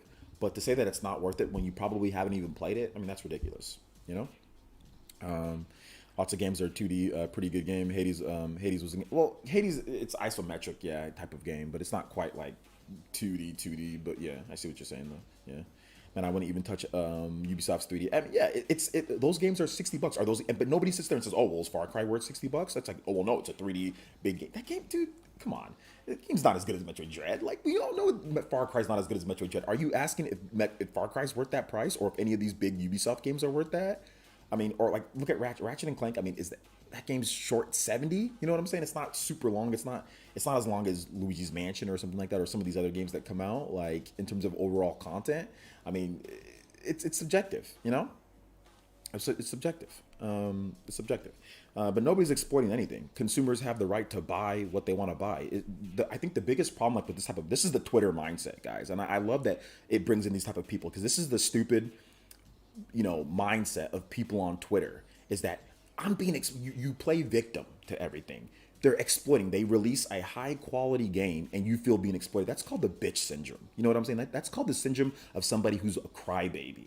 You have the option to buy the game or not. Nobody's being exploited. They put out a super high quality game, a game of the year quality game, and you're crying exploitation. No, you can buy a game or not. This is the Twitter, I'm a baby, you know what I'm saying? I'm a whiny, I live with my mom, or I'm sitting there bitching about games 24/7. Nobody's exploiting it. Stop playing victim. The only victim here is, you know what I'm saying, me having to react to this stupidity. You know what I'm saying? Like, but this is the mindset. This is the Twitter mindset. You always feel like there's some type of anger that you have to retaliate against something. The company is bringing you down. Nobody's bringing anything down. Go play your $10 games. If this game isn't worth it, or if these other games aren't worth it, nobody's exploiting you for anything. Don't you have the power to choose? Are you being forced? Nobody's forcing you to do anything. This is a bitch mindset. No offense. No, excuse my French, but this is a fragile mindset of gamers out there. That's why you never see me sit there making videos say this game isn't worth 70. This game isn't worth 70. Like, I don't sit there and go on Twitter and do all that. It's subjective. Everybody has their opinion on terms of what games are, and you can have that. But to sit there and start claiming that you're being nobody's exploiting you. Nobody's Nobody's doing anything to you. You're just crying because you're a baby. You know? You're a baby. That's what babies do. They cry and whine and complain about everything, then try to act like they're a victim because they don't get what they want or because they're broke and they don't feel like paying the money for the game, you know? So I mean it's just entitlement. It's so weird. It's so weird to me. And I don't do this for anything. I don't do this for Ratchet. I don't do this for I mean look, listen. I paid 70 for Ratchet. Is it worth 70 to me? Not really. Did I make a bunch of videos? Did I say that I was exploited? Did I say any type of thing? No. I just said, hey, look, for me, I get for other people, yeah, I get it. It's subjective. But I don't come to streams and start, saying that's not worth 70 on stream. I don't do all that crap. That's dumb. It's subjective. There is no exploitation of anybody, It's just that you're just playing victim. And these are the type of people the people that do that are usually the most unsuccessful people in life. I can guarantee you people that do this are the most unsuccessful people because you're always blaming somebody else for something. You're always feeling like somebody's exploiting you or somebody's holding you back or you guys are the most unsuccessful people. I can tell just by the people who sit there and say that they're being exploited. I already know y'all the most unsuccessful people. I swear you guys are. That people that do that. Let's see here. Instant Karma, thank you for the subscription. I do appreciate that. Shout out to all my new subscribers, dude. Yeah, this victim mentality that the internet has, Twitter has, and it's so stupid. And the funny thing is, it's such a small part of the overall people. Most people are enjoying Dread. They think the game is super high quality. They think it's worth it, whatever the case is. But these are also the same people that will sit there and say that it's not worth it. Will go spend $20 on a movie ticket that lasts like 2 hours. They'll go spend $20 on a movie ticket, or they'll go spend whatever on that, or they'll sit there and buy food or do something that's like. And that's worth it for barely any enjoyment. You know what I'm saying? Whereas like a multi-million-dollar game is somehow not worth this price. It's like, okay, sure. Shout outs to Raymond Powell. Thank you for the subscription. Also Spades of Ace. Thank you for the subscription as well. Let's see here. OJ, you going too hard? I'm not going too hard. It's just me being truthful. It's the truth, guys. I'm being truthful. Like this victim mentality, like I'm being exploited for what? You have the option to buy the game or not. If the game is super high quality, the game is really good, right? Or if the game sucks, then just don't buy the game. Who is exploiting you for anything? Now, if you're a moron and you somehow can't make your own decisions and you have to buy stuff day one, then yeah, maybe you're being exploited. Well, that's because you're stupid. You know what I'm saying? And if you're dumb, well then, oh well, God dealt you a hand. You're stupid and you can't make decisions and you're not good enough to do that. Oh well. You just live with yourself. You're stupid. So, oh well, then live with yourself. But if you're not, which I don't think you guys are, most of you guys are not stupid. You guys can all make your own decisions and do what you want to do, right? Nobody is being exploited. If you don't think something's worth it, then don't buy it. Nobody's exploiting anything. If you're a moron and you continue to buy things that you think isn't good for you, well, that's on you, not them. You are stupid. There's no other way. I don't buy things that I think are exploiting me. I don't buy things that I think that are bad for me. I don't buy things that I think that aren't worth it. I don't blame them.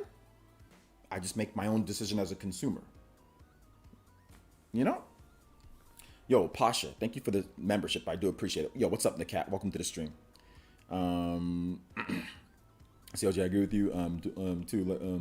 I don't complain. I mean, you can complain if you have legit criticism of something. That's fine. Legit criticism is fine. But like I said, when you start getting into the victim complex, like that's when I'm just like, okay, I'm like, all right, no, it's video games. It's a video game. You can buy it or not buy it. You can buy it or not buy it. You don't have to buy the game. Nobody's a victim of anything. Of a video game? You gotta be kidding me. Let's see here. Christian with the $5 says they complain about how expensive games are nowadays, but then they got no problem buying next-gen iPhone. Yeah, I know. Seriously. Thank you for the $5. Also, Huddy says, OJ, you're not going too hard. 100% spot on all facts. Yeah, it's just facts. It's not going too hard. I'm not trying to berate this person, but victim complex with video games is corny. Like it's something that it's super corny. And if you do victim complex in video games, chances are you do victim complex in normal life because video games aren't as important as your day-to-day operations. So if you have a victim complex with video games, chances are you probably have a victim complex in life and you run into trouble that way. I mean, I can't think of if you're sitting there and saying, I'm being exploited, blah, blah, blah. Obviously, you're going to feel exploited in life. You're going to feel like people are taking advantage of you when it's just you not making a good decision or making options. Let's just be real here. look, we've all had victim complexes before. You know, like I've done that too. There's been times when I had certain jobs. Oh, they just had it out for me. They just had. Nah, I just wasn't a good enough worker. I needed to do a better job. I messed up here or there, whatever the case is. Stop blaming other people and just go your way. Do what you need to do. You know, it is what it is. But I get it. You know, I get it. For some people, it's not going to be worth that. Like, and that's fine. Like, if it's not worth it, that's fine. Like, that's complete. That's there's no problem with that. But like I said, the victim complex stuff is corny. It's corny. You know, I'm willing to bet Nintendo spent at least 2 to 3 million on this game. Everything is amazing.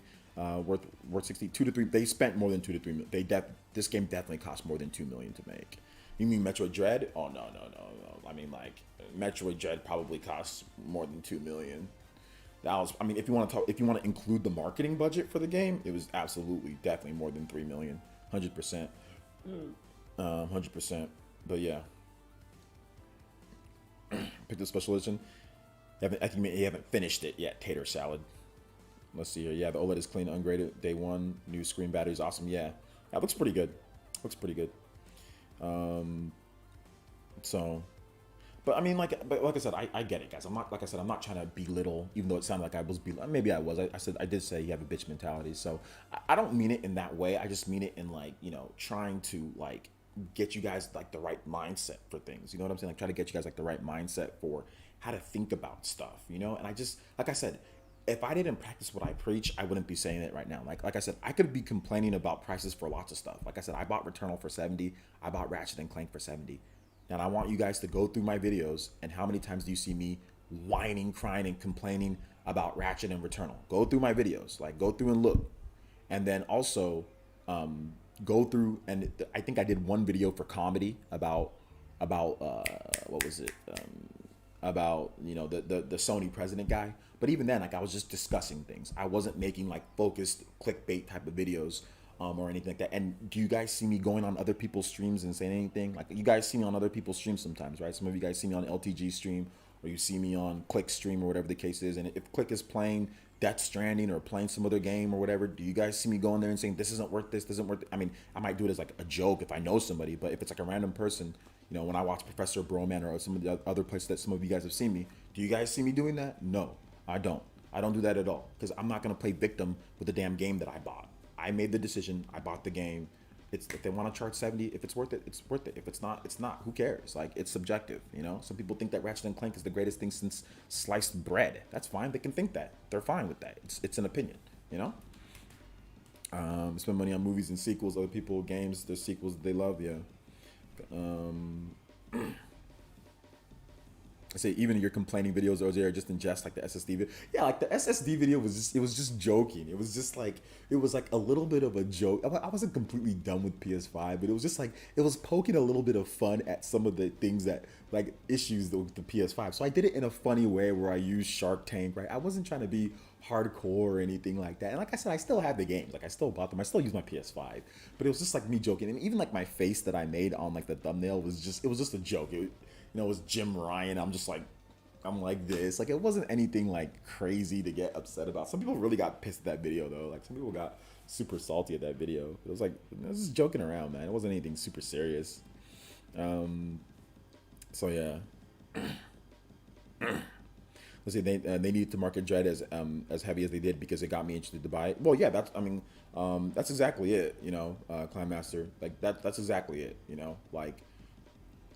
That's what I was trying to say with Metroid Dread. Like, if you go back and look at my video where it says, like, Nintendo fans are angry that, you know, they're marketing Dread the right way, they're doing what they're supposed to do, like, that doesn't make sense to me, because you need to do that, because Metroid is not a super popular franchise like Mario or Zelda, so you need to have multiple things showing what makes Metroid good, you know, whereas people who have no idea about sales and marketing are sitting there and complaining, the same people who would complain if Metroid Dread doesn't sell. So, like, you can't have it both ways. Like, you can't have a franchise that nobody knows of and then you don't market it because you're worried that other people are like, oh, you're ruining the whole thing.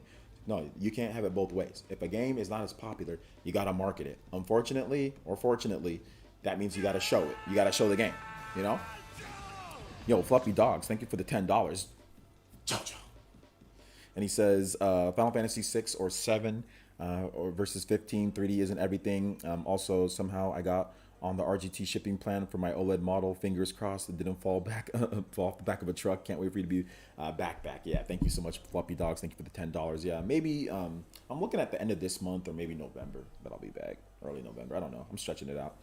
Yeah, with this showing off one of the returning Boston trailers achieved, it was really meaningful to the Metroid fans. It's not about Metroid fans. It's about people that haven't played it. They want to see what else this game has to offer. They don't want to see just, they don't want to see just the just like the standard gameplay. They want to see, oh snap, okay, there's going to be big bosses in this game. You got to think very basically when you're talking about to new consumers.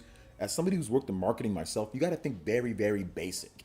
Very basic. Like if you don't show a boss, then people will think there's no boss.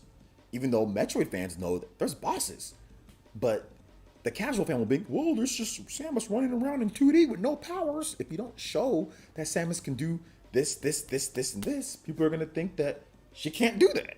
Now, returning fans know that Samus can do all this cool stuff, but the new fans don't. So you got to think like you got to market the game like people are morons, That's just how it is. That's just how it is for this stuff. Like Zelda, you don't have to. Like Breath of the Wild, they didn't have to show everything in Breath of the Wild. They didn't have to show everything in like Super Mario Odyssey. Okay, well, we know that those games, we know what Mario is, like people know about that. But when it comes to Metroid, yeah, you got to show certain stuff, You got to show it. Let them do the marketing, guys. Trust me. They're not dumb when it, like, especially with the Switch.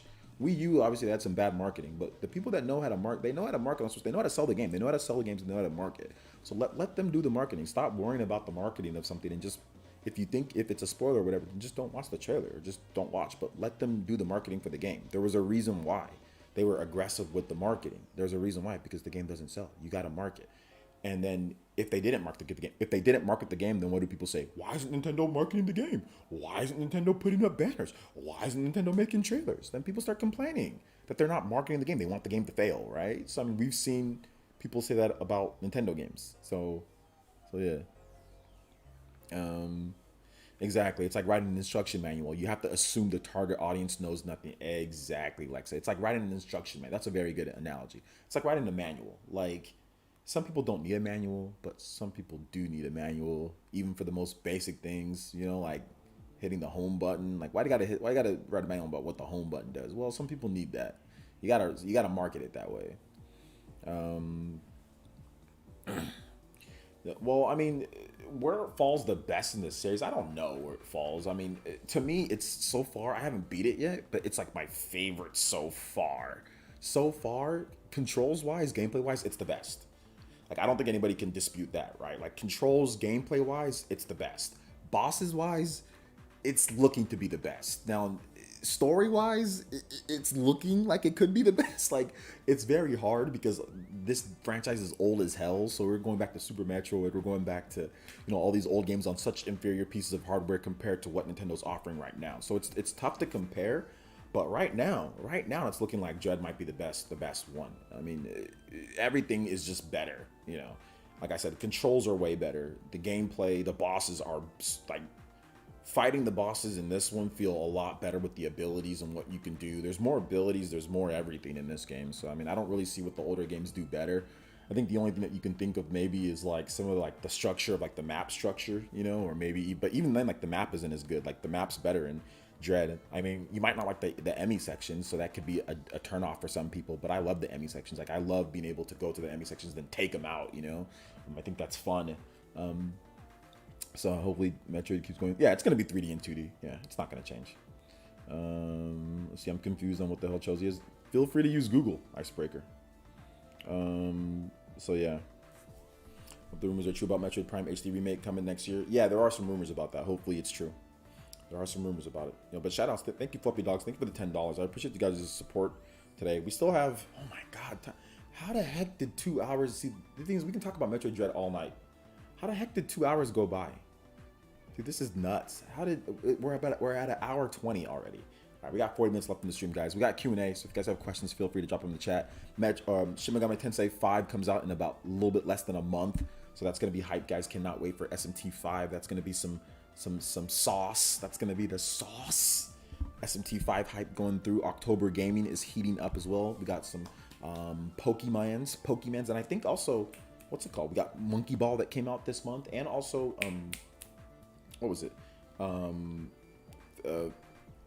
God, what's that game? Picture taking game. Fatal Frame. Fatal Frame is coming out this month, right, guys? So Fatal Frame is coming out. So some good stuff in October. We already went over the controversy. We already went over it. You can rewind the stream, or you can just ask another question. But we already went over multiple controversies. You're late to the stream. Make sure you guys subscribe, guys. Those who are coming late, subscribe. Click the notification bell. But feel free to rewind to the beginning of the stream if you want to hear about the controversy. I'm not going to go over it again. I already went over it. So questions. If you have questions, you can comment. Tag me at PlayerEssence, hashtag PlayerEssence by itself. 40 minutes of questions, of your random questions. So if you guys have other games that you want to talk about, whatever the case is, feel free to drop them in the chat. I said Mario Party, didn't I? I think I said Mario Party. If I didn't, yeah, Mario Party as well. Dying Light. I'm not picking up Dying Light unless I get a review code. If someone who hasn't played SMT, how would you compare it to Persona? Punishing. It's more punishing. Shin Megami Tensei is usually harder than Persona. But there's easy modes in this new game, so the gameplay is similar in some respects and then different in other respects. But it's a similar feel. So if you like Persona gameplay, you should. If you like Persona combat gameplay, then you should like SMT gameplay. How do you not forget Demon Slayer is coming out next month? Yeah, next month or this month? We're talking about October. We're not talking about November. We're talking about October gaming. Although I did say SMT5, which is November. So yeah, Demon Slayer is coming out this month. It's coming out like this week, isn't it? Or it's like coming out soon, is it not? Yeah, Demon Slayer. Demon Slayer should be good. I don't know why, but I feel like SMT5 will have controversy. Yeah, I mean, when we say controversy, guys, it's just weirdos on Twitter. It's just usually dudes that just have too much time on their hands crying about something. That doesn't mean it's like a real controversy. It's just stuff that people say online. It's not like most people don't care. Like the majority of people buying METROID don't give a damn, you know. So yeah. Let's see here. CJ, $5 for any Spawncast questions. I ordered the physical copy of Fatal Frame from PlayerEssence. There you go. Smart move. Demon Slayer game is October 15th. Okay, October 15th for Demon Slayer. Caligula Effect 2 comes out in 2 weeks. Okay, comes out in 2 weeks for Caligula Effect 2. Okay. Dread is the best gameplay, but to me, game design is better with Fusion or Super. I disagree with that. Game design. How is Fusion's game design better? Fusion is extremely easy. Fusion is super easy. It's super easy. How does Fusion's game design better? How is it better? That's what I want to know. Oh my gosh, you're silly. You are silly. You fan of tactics and JRPGs? SMT caught my tactics and JRPGs. SMT5 caught my eye. You should definitely check it out. It's pretty good. It's pretty good. Let's see here. Is it true that Dread was planned at one point that Nintendo scrapped it? Arlo had a video saying Dread was mentioned years ago. It never came out till. Yeah, that's true. Yeah, that's true. If you watch I mean, you didn't need to watch Arlo's video for that. If you watch the developer video, Sakamoto from Nintendo, who helped make Metroid Dread, he's the Metroid guy. He literally says, hey, yeah, we wanted to do Metroid Dread a long time ago, but it was like a DS game, but then like we couldn't really use the hardware for it, so then we had to wait, and then ended up just not getting made. And now we made it. So yeah, Nintendo, you didn't need Arlo for that. Nintendo already said that in the first developer talks for Metroid Dread video. It's on YouTube too. When Metroid Dread was announced, I think when they first announced Metroid Dread, it was the video that they released on YouTube right afterwards. So they released like a 6-minute, kind of like the same thing they did with like Hyrule Warriors Age of Calamity. It was like the same type of thing, but it was just with Sakamoto. So the same way you feel about Metroid Dread is about Nickelodeon Brawl, because one of the things I was looking forward to was the single player content. However, the bare bones, so I didn't buy it. Okay, what? Nickelodeon All Stars, it's not a single player game. That is a competitive platform fighter. So I mean, like, they never advertise it as anything outside of that. So I mean, if you want it, the game is good, so you shouldn't buy it for single player. It's not a single player game. It's a fighting game where online multiplayer is the most important thing with that game. So I don't know why you're buying it for single player content. Like, it's not a single player game. They never advertised it as one. They never said it was going to be. They said it was going to be a multiplayer game. They never showed any type of single player content in the game. They never showed any of that. So I don't know what you were looking forward to with that. It's that game was about the online multiplayer and like the competitive aspect of that game. That game was advertised as that from day one. So yeah. Just Lloyd, just relax, okay? Just relax. Don't worry. Xenoblade's coming. Just relax. Give them time. Give them time. You'll be okay. It's episode 1. Okay, I already got to talk about something else. They marketed the game as a multiplayer. Yeah, it was marketed as a competitive. You know, I wasn't expecting single player. I was expecting maybe more music, maybe more stages for the multiplayer, but I wasn't expecting some type of grand single player experience or anything like that. They never said it was going to be that. So they always marketed the game as a competitive multiplayer with rollback netcode. That was the big thing with the big deal with the game is competitive multiplayer against your friends and online with good netcode. You know. Have you had time to start up Tales of Arise yet? No, I have not had time to start up Tales of Arise. No, unfortunately, my PS5 is locked in my game room, and my game room is locked. I'm on a forced break here, guys. Let's see. Play Metro Jet. I see why he waited to make the game with the Emmy. Yeah, I think that definitely with that type of AI. I mean, obviously, like maybe you could have done it on the Wii U, but like that system, you know, I think if Wii U actually was successful, they probably would have done it on the Wii U. I think that 3DS would have been tough to do it, like with the AI and all that type of stuff, like independent AI that's like still moving around as you're moving and doing certain things, and the way that they react and how they do things like that. That would be difficult to do with a DS, or difficult to do with, with the 3DS, or difficult to do. Like you could have done it with the Wii U, but it's the sales on, like, you can't. That system just didn't sell enough, So yeah. We already went over the controversy, Hugo, so feel free to rewind the stream, guys. Let's see. Hey, do you think Bayonetta 3 in February? No, Bayonetta 3 is probably like later in the year. Check out my videos where I talk about it.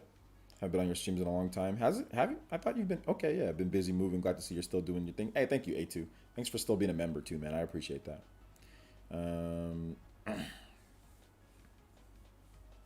Well, replaying doesn't make the game. Like, if you replay it more, maybe that could be your nostalgia talking in terms of like the quality of the game and like what's better. Like, there's no way Metroid Fusion is better. Like, I don't know how it's better. Maybe because you like it more. But Metroid Fusion it's shorter. It's even shorter than Metroid Dread, and on top of that, the controls aren't as good. And on top of that, it holds your hand a bit too much. And the map features aren't as good either. So I don't really know what Metroid Fusion does better. I mean, maybe the SAX, like absorbing, that's kind of cool, but you do the kind of the same thing in Metroid Dread, and you also have the Emmy. Maybe you don't like that as much as what Metroid Dread is, like running away from that, doppelganger. But I don't see how Metroid Fusion is better than Dread in any type of way. It's a great game. Metroid Fusion's a great game, but I just don't. And the boss battles in Metroid Dread just crush anything that Fusion has to offer.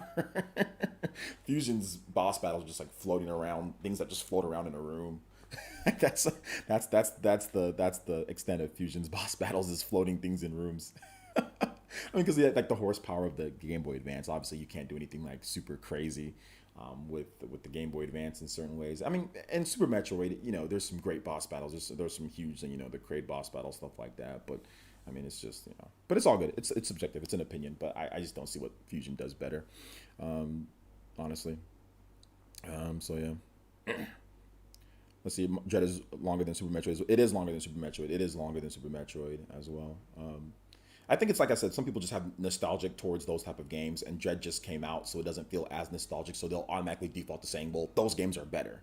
But if you look at it from like, as somebody that's looking at it from like an open lens, I replayed Fusion a million times. I played Super Metroid a million times. If you're looking at it with just not rose tinted glasses, and you look at it from gameplay, story, combat, whatever you want to stack up, like boss battles, Super Metroid and Metroid Fusion don't stack up to Metroid Dread in any type of way outside of nostalgia goggles. That's the only way that those games are actually better, because Dread does everything those games does and then destroys it. Like, the map features are better, you know what I'm saying? The abilities are better. The controls are way better. Being able to actually hold down and be able to aim anywhere that you want.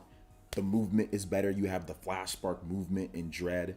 Like, everything is better in Dread from a gameplay perspective, from a controls perspective, from a map perspective, from a what was it, quality of life perspective.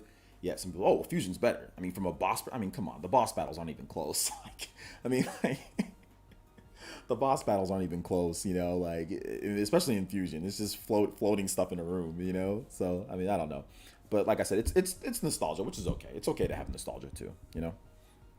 It's okay. Do you think we'll ever look back and Dread as one of the best games ever? I think some people will. Definitely one of the best Metroid games ever, if not the best one. 2D Metroids. The quality stream, watch from work. Hey, shout out Tater Salad. Only bad thing, Dread is the music. Not a big deal. Lightning gets right. I mean, I just think that the music maybe, I wouldn't say it's bad. I just don't think maybe it's as iconic as some of the other tracks out there. But I wouldn't say it's bad music. It's fitting to the game. It's just not like anything like super crazy. But I don't think the music's bad. Let's see, yo, Random Entertainment. Thank you for the 149 British pounds with the dumbbell. Let's go. Thank you for the 149, man. I appreciate that. Do you have any problems with Metroid Dread? Any problems with Metroid Dread? No, not that I can think of right now. Not that I can think of. Nothing that's really making me like. I mean, the music would probably be like. There's nothing that's like super catchy. There's nothing that's like, oh my gosh, this music's like amazing, you know. But to be honest, I've never loved Metroid music to begin with. I don't think Metroid music is like, oh my gosh, God tier. People will ask me, hey, OJ, play Metroid Prime Thundera Drifts or something. I'm like, that's okay. I've never thought Metroid music is that great. Although I do like the remixes that Smash does, like the title theme remix, like Smash music when they take it and they remix it. That's good. But I've never been like, Metroid's never been high up on my music list. It's always been kind of like chanty and like like I don't like chanty type of, you know, music. I'm kind of more of like JRPG music guy, you know. So Metroid music has never been my thing anyway, so I don't really care. But yeah, definitely the music could have been a bit better. Maybe Fusion or maybe Super Metroid had better music or something like that. Whatever. Half the time I'm just trying to not get destroyed by this Emmy, man. Like I'm just trying to, because like I said, I'm not good at Metroid games. Like people think that I'm good at everything that I love a lot, and like no, I'm not. I'm not good at Metroid. Like I'm good at Castlevania. I'm not even that good at Castlevania. I'm not even that good at I'm not good at those type of games. I'm just average. I'm maybe even below average. You know, like it's gonna take me longer to beat Metroid Dread than a lot of other people. You know, just because I'm just not that great at the games. But I learn, I adapt. I love the challenge. I love getting better. I love remembering, I gotta go over here, you know. So I'm just like a student of the type of game, you know. I want to shake your hand. Let's see here. Shinru with the dog donation is hot take. I hate Super Metroid's gameplay. Samus feels too floaty for me. I can see that. I never felt like I was in control. Metroid Fusion and Zero Mission feel way better to control. Controls are tight and responsive, better OST as well. I think Metroid Fusion and Metroid Zero Mission definitely control better than Super Metroid. Absolutely, I agree. I think they definitely control better. Yeah, I don't think that's really a hot take. I think everyone kind of knows that Metroid Fusion and Metroid Zero Mission control better than Super Metroid. I'm not sure if that's a hot take. I think Super Metroid is just iconic. So I mean, maybe it's a hot take because people just love Super Metroid so much. But I think, you know, out of all the Metroid games, which I played them, you know, Metroid Dread to me is it just kind of crushes the rest of the 2D Metroid. It just kind of beats them pretty bad in like all areas. Like it's like Fusion, right, plays better in terms of controls. Metroid Dread plays better than Fusion. You have more options for control in Metroid Dread. You have more movement options. You have more shooting options. You have more control options in Dread. You know. Bro, Dread is so much fun nearing the end. Enjoying it? Yeah, it's really good. You keep dying. You got a problem with Metroid. You keep dying. Yeah, you gotta get good, Mr. Davis. Gotta get good. Not really with platformers, but I have fun with Dread. Well, I mean, it's a 2D action platformer. So I mean, like, it's not really a platformer like Mario or anything like that. It's more of just 2D action game, 2D action platformer. But yeah, there's some platforming. I mean, obviously there's some platforming in there, you know. Fusion is still better. LOL, but Dread is good though. Nah, it ain't better. Unless you can actually give me some objective reasons why Fusion is better. Nah.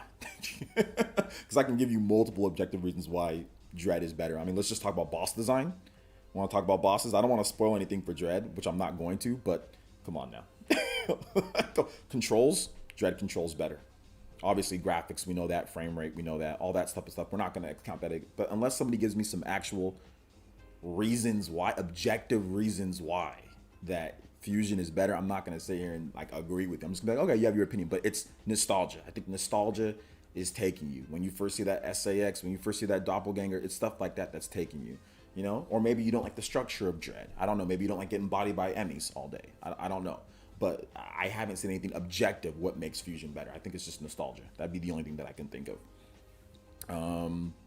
That's the only thing that I can think of. Unless you got some reasons. I mean, are the boss battles better in Fusion? Is the controls better? I mean, is there better gameplay? Is there better moves? I mean, Dread has more abilities. Dread has more everything. So, I mean, I just need to see some actual like objective reasoning, not just it's better. You know. Randy Rhodes, thank you for the tune in tier subscription. I do appreciate that. Thank you so much. Story and level design. I don't know about that level design, bro. Fusion has like 3 different areas, then you're done. No, what's the level design?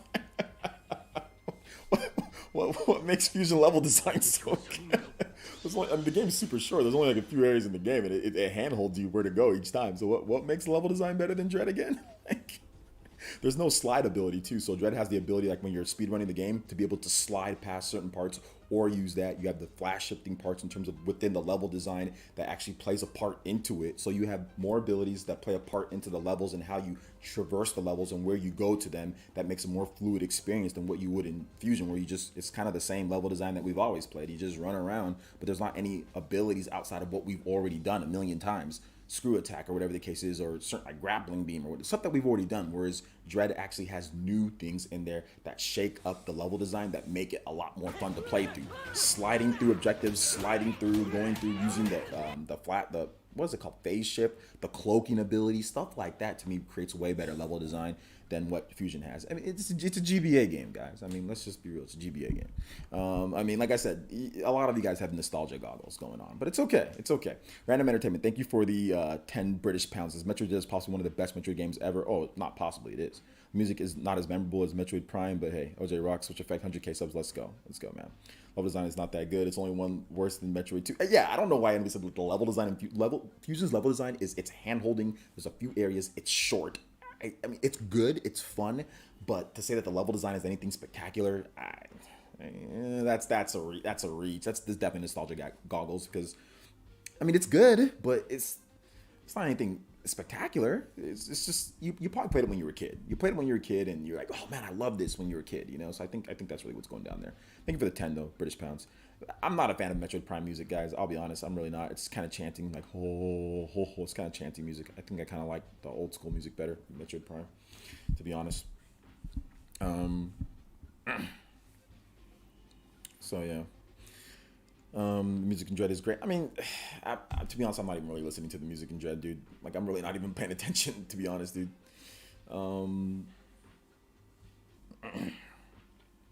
What's the last game in December, right?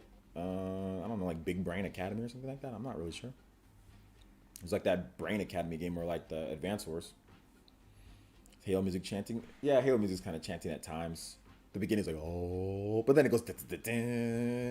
I like that song. That song's cool, but like, I'm not a fan of like a lot of these like Western games and music. I'm not a huge fan of Western game music unless it's like Donkey Kong Country. Like that music's great. Like David Wise, like that type of music's really good. But I'm not really a huge fan of like Western game music in general. Like I don't like Doom. I don't like all these games that people say like the music's amazing. I don't really care. Like I've never liked Metroid Prime's music. I've never thought that Metroid Prime has like bangers. Like I've never associated Metroid Prime with bangers. Like Xenoblade, bangers. You know what I'm saying? Like Final Fantasy, bangers. Octopath Traveler, bangers. You know, like even like Ease, bangers. There's a few bangers here and there. Like Japanese RPGs usually got bangers. You know, like Japanese like RPGs, Japanese action games. You know, like Final Fantasy VII Remake. Oh, such a like that's a soundtrack. Like it blows away. Like Airbuster from Final Fantasy VII blows away anything that Metroid has ever done. In my opinion, I just don't find Metroid music to be like oh my gosh, this is incredible. Unless it's like a Smash remix, like title theme Smash remix from Super Smash Brothers. That's legit. That's a banger. Tommy Tallarico. Tommy's okay, but his music's kind of corny depending on what game he does. But I'll take David Wise for like Western. I'll take David Wise over anybody. Cuphead music. I mean, Cuphead music is like, man, you see Fedora. It's like the 1930s like swing music. It's like, I mean, it's all right. It's good. It's okay, yeah. But Cuphead is like that's like a different type of. We're not talking about like indies. Like indies got some bangers. Like indie developers, they got some bangers. But like Cuphead kind of has like that, yeah, swinger, yeah. It has like that Fedora music, Like it's cool though. It ain't bad. Are you gonna play the Caligula effect? Maybe. I don't know. Thoughts on Toby? Okay. Toby Fox, Deltarune, that music, that's bangers. But Toby Fox, he's inspired by Japanese developers though. So you can't really count Toby Fox like that. You can't be counting Toby Fox because Toby Fox be like studying. He'd be like sitting in the shrine. He'd be like going and visiting Japanese. Like you guys know about Toby Fox, right? This dude, he's heavily inspired by Japanese music. Like he's so good with Japanese music. Like the Pokemon Company even had him do a track in Pokemon Sword and Shield, right? So like Toby Fox is like, I get goosebumps because this man Toby Fox is legit like crazy good. Like he's crazy talented. So you can't count him because he's so inspired by what the Japanese developers do. He fused the best of Western music, which is almost nothing. And then he took all like the cool Japanese music, but he took the best aspects of Western music and then he fused them together. You know what I'm saying? Like Toby Fox is like genius, like level music. So I ain't counting him, but yeah, his Deltarune music is dope. Deltarune music is really good.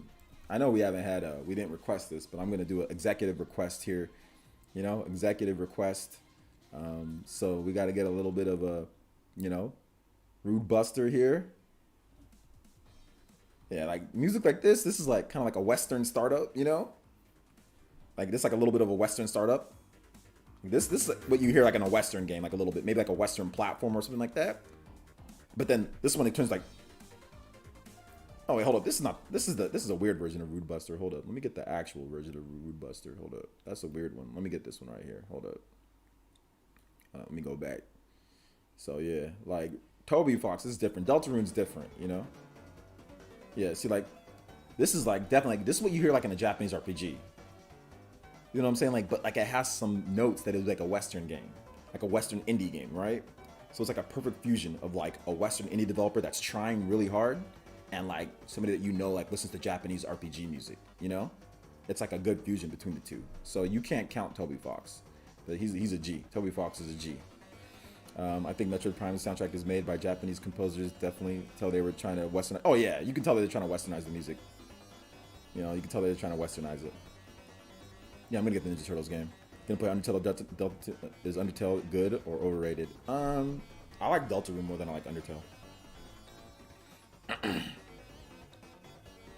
Rising Revengeance is a good fusion too. Rising Revengeance? What's Rising Revengeance? So you talking about Metal Gear? Metal Gear? Okay. A good fusion? I don't know if it's a good... I don't know about a good fusion, but I mean, it's there. It's there. It's there. Toby Fox is a G. For one man, he's a G. His music's good. I don't think his music... Like, Rude Buster's good. Like this, and like just Deltarune music in general is good. One good Western composer is David Wise for DKC games. I don't know if he's the only good. It's just the only one that's like, to me, that's like memorable. But like, there's definitely good Western composers. Like, I'm not trying to hate on Western composers. Western game music, like they do their thing. People love Western game music, whatever. It's just like, it's not memorable to me. Like, I don't think, oh yeah, I'm gonna play Western game music before I stream. Like, it's always like Japanese game music. It's always like like Street Fighter, Marvel vs. Capcom, like Pokemon, Zelda, Smash Brothers. Like, it's always just, it's never like, oh, I'm gonna play some music from like Twisted Metal, like, or I'm gonna play some music from God of War 2018, or I'm gonna play some music from Horizon Zero Dawn. No, I'm not gonna play any music from any of those because they all sound the same. Like, I'm gonna play some music from Castlevania Lords of Shadow. It's like, no, I'm not. Those they all sound very similar, to the point where it's just like, oh, okay, this sounds like a Western game music, like, like Fallout music. I'm not gonna play like Fallout or like, Fallout 76 music or something like that. Or something, I'm not gonna play like, I'm not gonna play that. It's just, it doesn't have vibes. There's no vibes. There's no vibes to the music. Like, the music is like when you listen to Western game music, it's like when you're like I don't know, when you're like born, I don't know, but like there's no vibe. I don't vibe with Western game music. I vibe with like stuff like this. Yes, indie Western music. Yes, I vibe with indies. Indies do a good job because they try to get the Japanese influence in their music. So I do vibe with indie music from Western developers, but I don't vibe with like AAA Western game music. I don't vibe with none of that. Don't vibe with any of it.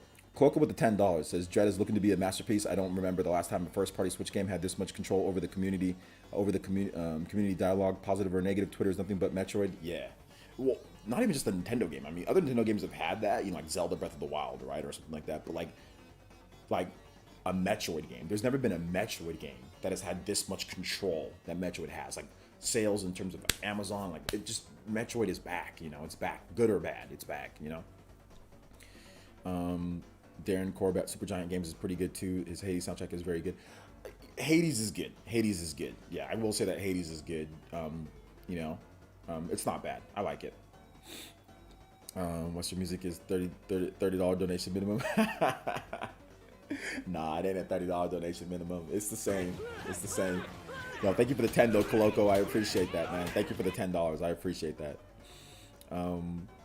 Hades OST is fire, no cap. No, it's good. It's good. Hades OST is good. Hades OST is very good. I like it. I like Hades OST.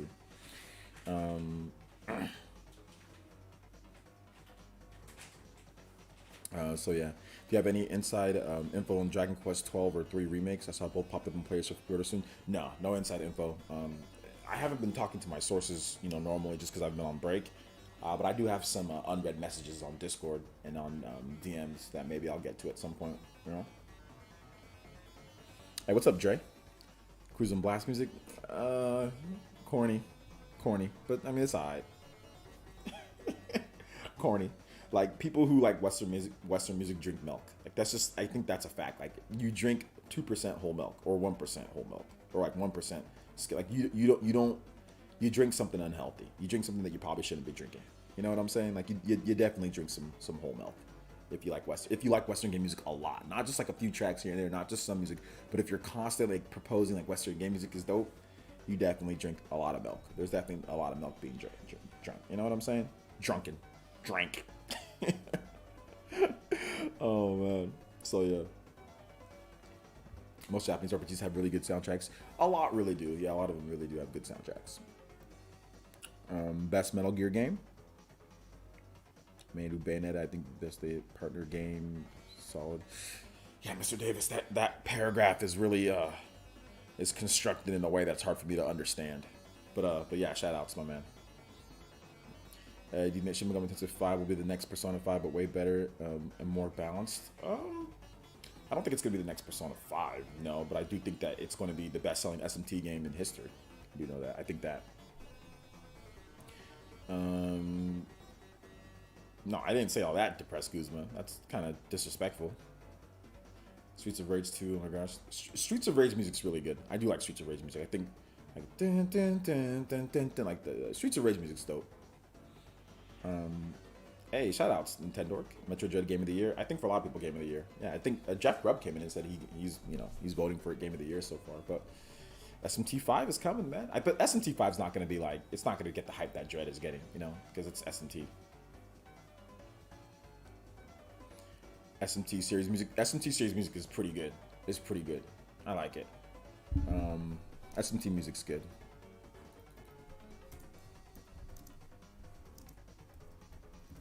I like it. SMT4 has like SMT4 and SMT3 have really good soundtracks. And I'll play one track from it for you guys. This is the boss battle theme from SMT4. It's pretty good. Haven't found one Western game that I can remember. The ones that I like, a lot of them are just forgettable outside of the themes. Maybe, I mean, well, I guess like Donkey Kong is a Japanese IP, but it's a Western-made game, so does Donkey Kong count? Shout out to you also, hoping for METROID Game of the Year. I mean, it's going to get Game of the Year from some people. It's not all just about the Keeley Awards. SMT has a Game of the Year fighting chance if it's fleshed out. Nah, it doesn't. It comes out too late. It comes out like, I think November, 12th? That's too late. So that's like near the cutoff date, and no, it doesn't have it. No. The game's going to be really good. Like, SMT is going to review-wise, it's going to get like a high 80s. It's going to be mid to high 80s. So the game's going to be a banger. Like, fans are going to love the game. Like, the game is super high quality. Like, I know people who are playing the game, and the game is extremely high quality. Like, we're talking best SMT game ever made. Like, it's super high quality. Gameplay wise, story wise, everything wise, it's super good, but it's just it's SMT, you know. But in terms of like for fans are gonna love it. If you're a fan of SMT or if you're interested in turn-based RPGs, you're gonna love it. It's a great game. So yeah. Hey, what's up, Charity? Retro Studios underrated. I forgot they helped make Mario Kart 7. I don't think Retro Studios is underrated. They just don't make a lot of games a lot, you know. We already went over the controversy. Rewind the stream. So I can't do that. More money? Do I got to? Oh no, don't worry about it, Mr. Davis. You're good, dude. Don't worry about it. Dude, just chill. You're good. You already donated too. Mass Effect Legendary Edition OST.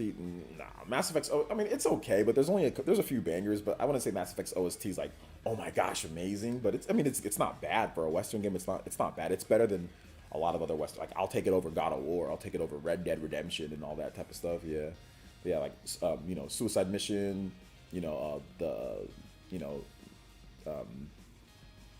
Elusive Man. Like some of the combat themes in the game are pretty good, especially Mass Effect 2. Mass Effect 2 in particular, that game's OST I think is the best out of the three. But yeah, my two favorite tracks are Elusive Man and Suicide Mission. Those are both fantastic tracks. But I don't know about it, like the whole thing, like everything. I don't know about all that.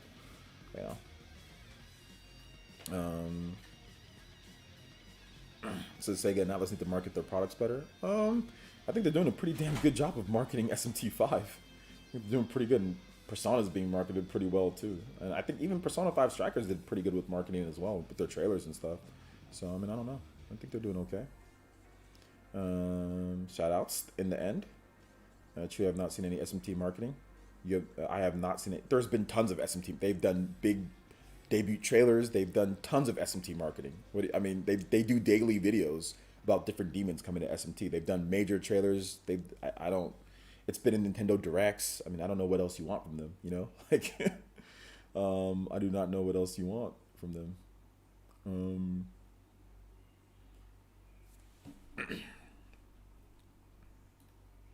So yeah, I don't know what else they can do. I don't know what else they can do on that. They've been marketing the hell out of SMT. It's like every single day there's something new on SMT.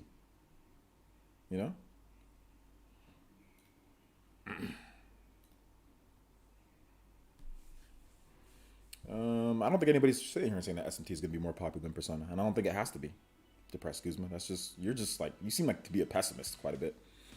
But nobody said that it's going to be more popular or anything like that. I don't think anybody's nobody was trying to cope with it not being. Nobody in this chat said that at all. You just made up something to try to make a fake point.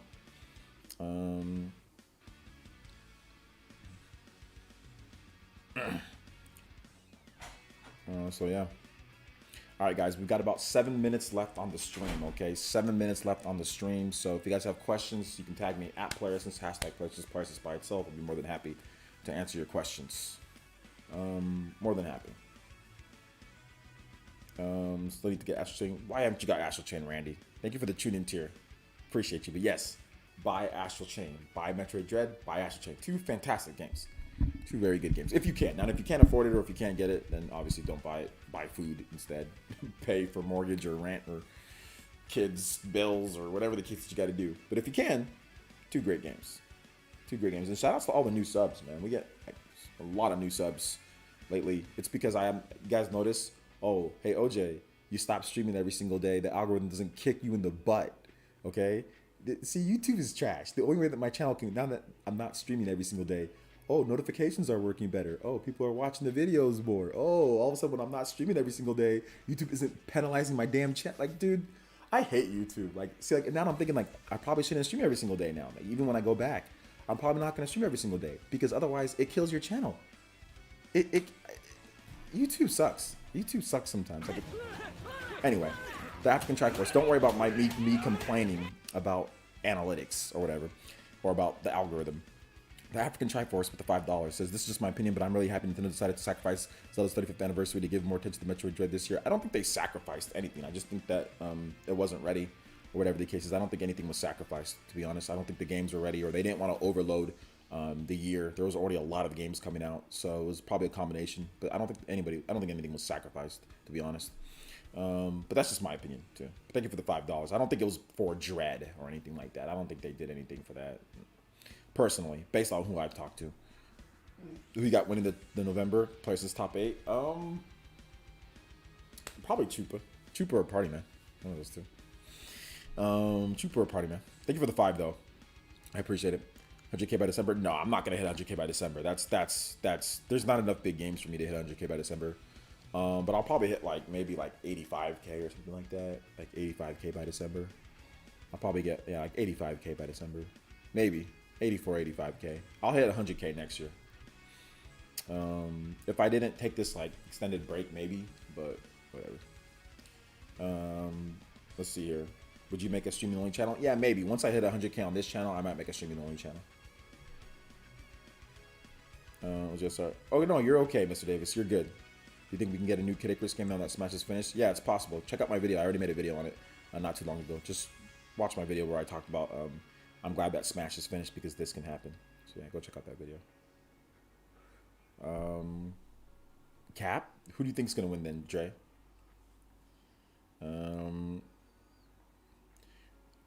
Let's see. What do you guys think about the new Variety suit in Dread? I like the new suit. I think it looks good. I don't think it's bad. I think it looks good. I think all the aesthetic. I think Metroid Dread is just the best. I don't see how any other Metroid game really compares to it in really anything outside of maybe music. That's like the only thing that I can think of. But outside of that, Metroid Dread is just too much fire, man. It's just too much fire. It's just too good. Just too good. Just too good.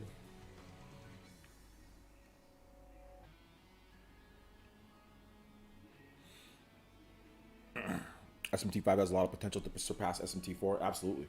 Well, I mean, like, SMT4 is just kind of held back by the Nintendo 3DS.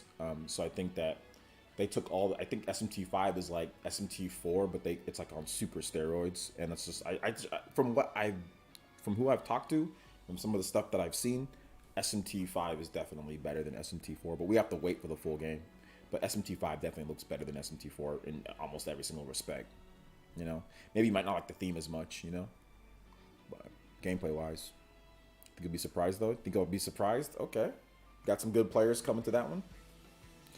What's good, OJ? You streaming separate video upload channel definitely seems to work better with YouTube algorithms. See many do it that way. Yeah, but once this channel gets to 100K, then I'll do that. And before that, probably not. Do I play Sabrina Ghostbusters games? Sabrina Ghostbusters games? What the hell is that? You mean just the Ghostbusters game? Yeah, I've played it. It's good. Nintendo was about 7 confirmed games for 2022. Wild to think that we have more next year. Yeah. SMT5, Love and Dread. Yes, sir. Deadlock. It's very good. Very good. The success will motivate Nintendo to make Prime 4 the next masterpiece. I don't really think Metroid Dread success has anything to do with this motivating for Prime 4 because they've already been developing Prime 4. That's a different team. That's Retro Studios. So I think they're already motivated because they scrapped the game once already. So I don't really think there's any motivation at all. I think Prime already has a legacy, a history. Every single Prime game is like a 90, like every single mainline Prime game is like a 90 average on Metacritic. So they already have a lofty expectations that Prime is like super high quality. So I don't really think they're really looking at Dread. It's more of looking at the history of the Prime games, the mainline Prime, Prime 1, Prime 2, Prime 3, and saying, okay, we've got to create a game that lives up to these Prime games. Not so much of, oh, we got to make a game that lives up to Dread. You know, I don't think that's the case. I think it's like, okay, we got to make a game that lives up to Prime, which is why they scrapped the first game that they were making didn't live up to Prime. It had nothing to do with Dread. They scrapped it and started making it because it didn't live up to Prime 1, Prime 2, and Prime 3. You know, so I think that's really more the motivation. I don't think Dread's really the motivation. I think it's more of that. But I will say this: I think that if anything, once Prime is ready, I think that the marketing campaign, if Dread is anything, I think that will probably tell Nintendo's marketing campaign to, hey, go in on the marketing, you know, don't do like they did before. So yeah, playing Dread reminds me of how bland Samus in Smash is in Smash. She needs some sauce. Yeah, she definitely needs some. Probably the next Smash Brothers game will be based off of Dread Samus, probably. So that would be cool. An average consumer to beat Dread, if you're not good at Metroid games like me, like an average dude, then you're probably looking at 10 to 13 hours. That's probably the range for Dread. Then there's of course replay value. Seeing Dread cutscenes in action and gameplay is a great third-person game. Yeah, I think that we'll see Nintendo making any new IPs this generation. Yeah, I mean they already made some new IPs, but if you mean like major new IPs, yeah, we'll probably get like one more. New IP, but they've already made a couple. I mean, they already made Arms, that was a new IP. They already made Snipper Clips, which that was a new IP as well. So they already had a couple new ones at the beginning of the launch of the Switch, you know. And then they work with other companies to make new IPs. So like, for example, like Octopath Traveler, you know, Nintendo helped out, you know, here and there. So there's some stuff that they've done, but yeah.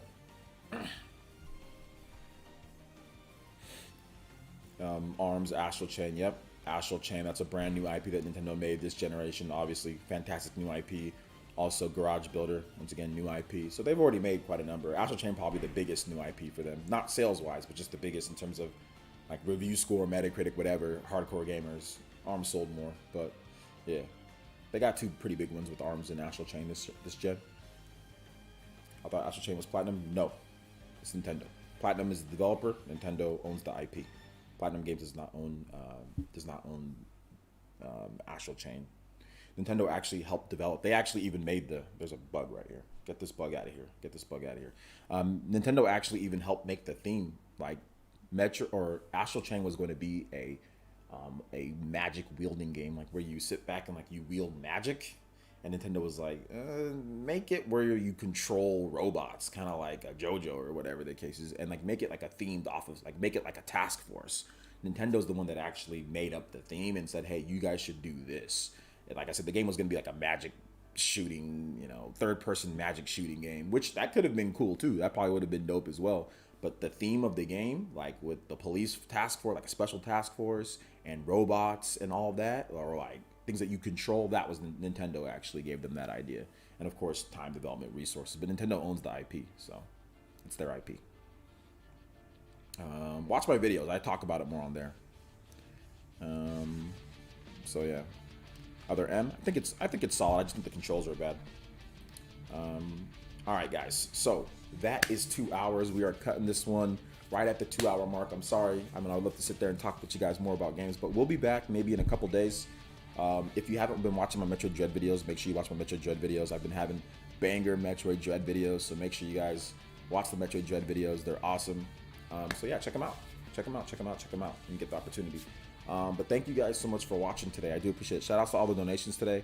Triforce, Coloco, Random Entertainment, Randy, thank you, Shinru, Random Entertainment, Bring Back Fluffy Dogs, Christian, Huddy, thank you guys for all the donations. Thank you guys for all the support. Big love, big support, big subscriptions. Shout outs to Pico, Shinru, appreciate you guys. Mr. Davis, Juice Man Vaughn, Nintendo Power, Huddy, Nintendo, once again, thank you. Blue Dragon Fire Blogs, thank you guys for the support, donations, love. You guys are amazing. I'll be back in a couple days. The song that's playing is called an OC remix. Final Fantasy VII, The Planet is Dead. So I will see you guys for the next one. Thanks for watching, guys. Peace. Watch my videos. They're bangers. I've been doing really good. Watch my videos on the channel. Watch them all. All the new subscribers, go watch the vids. Trust me, you'll like them. If you like my streams, you'll like my vids.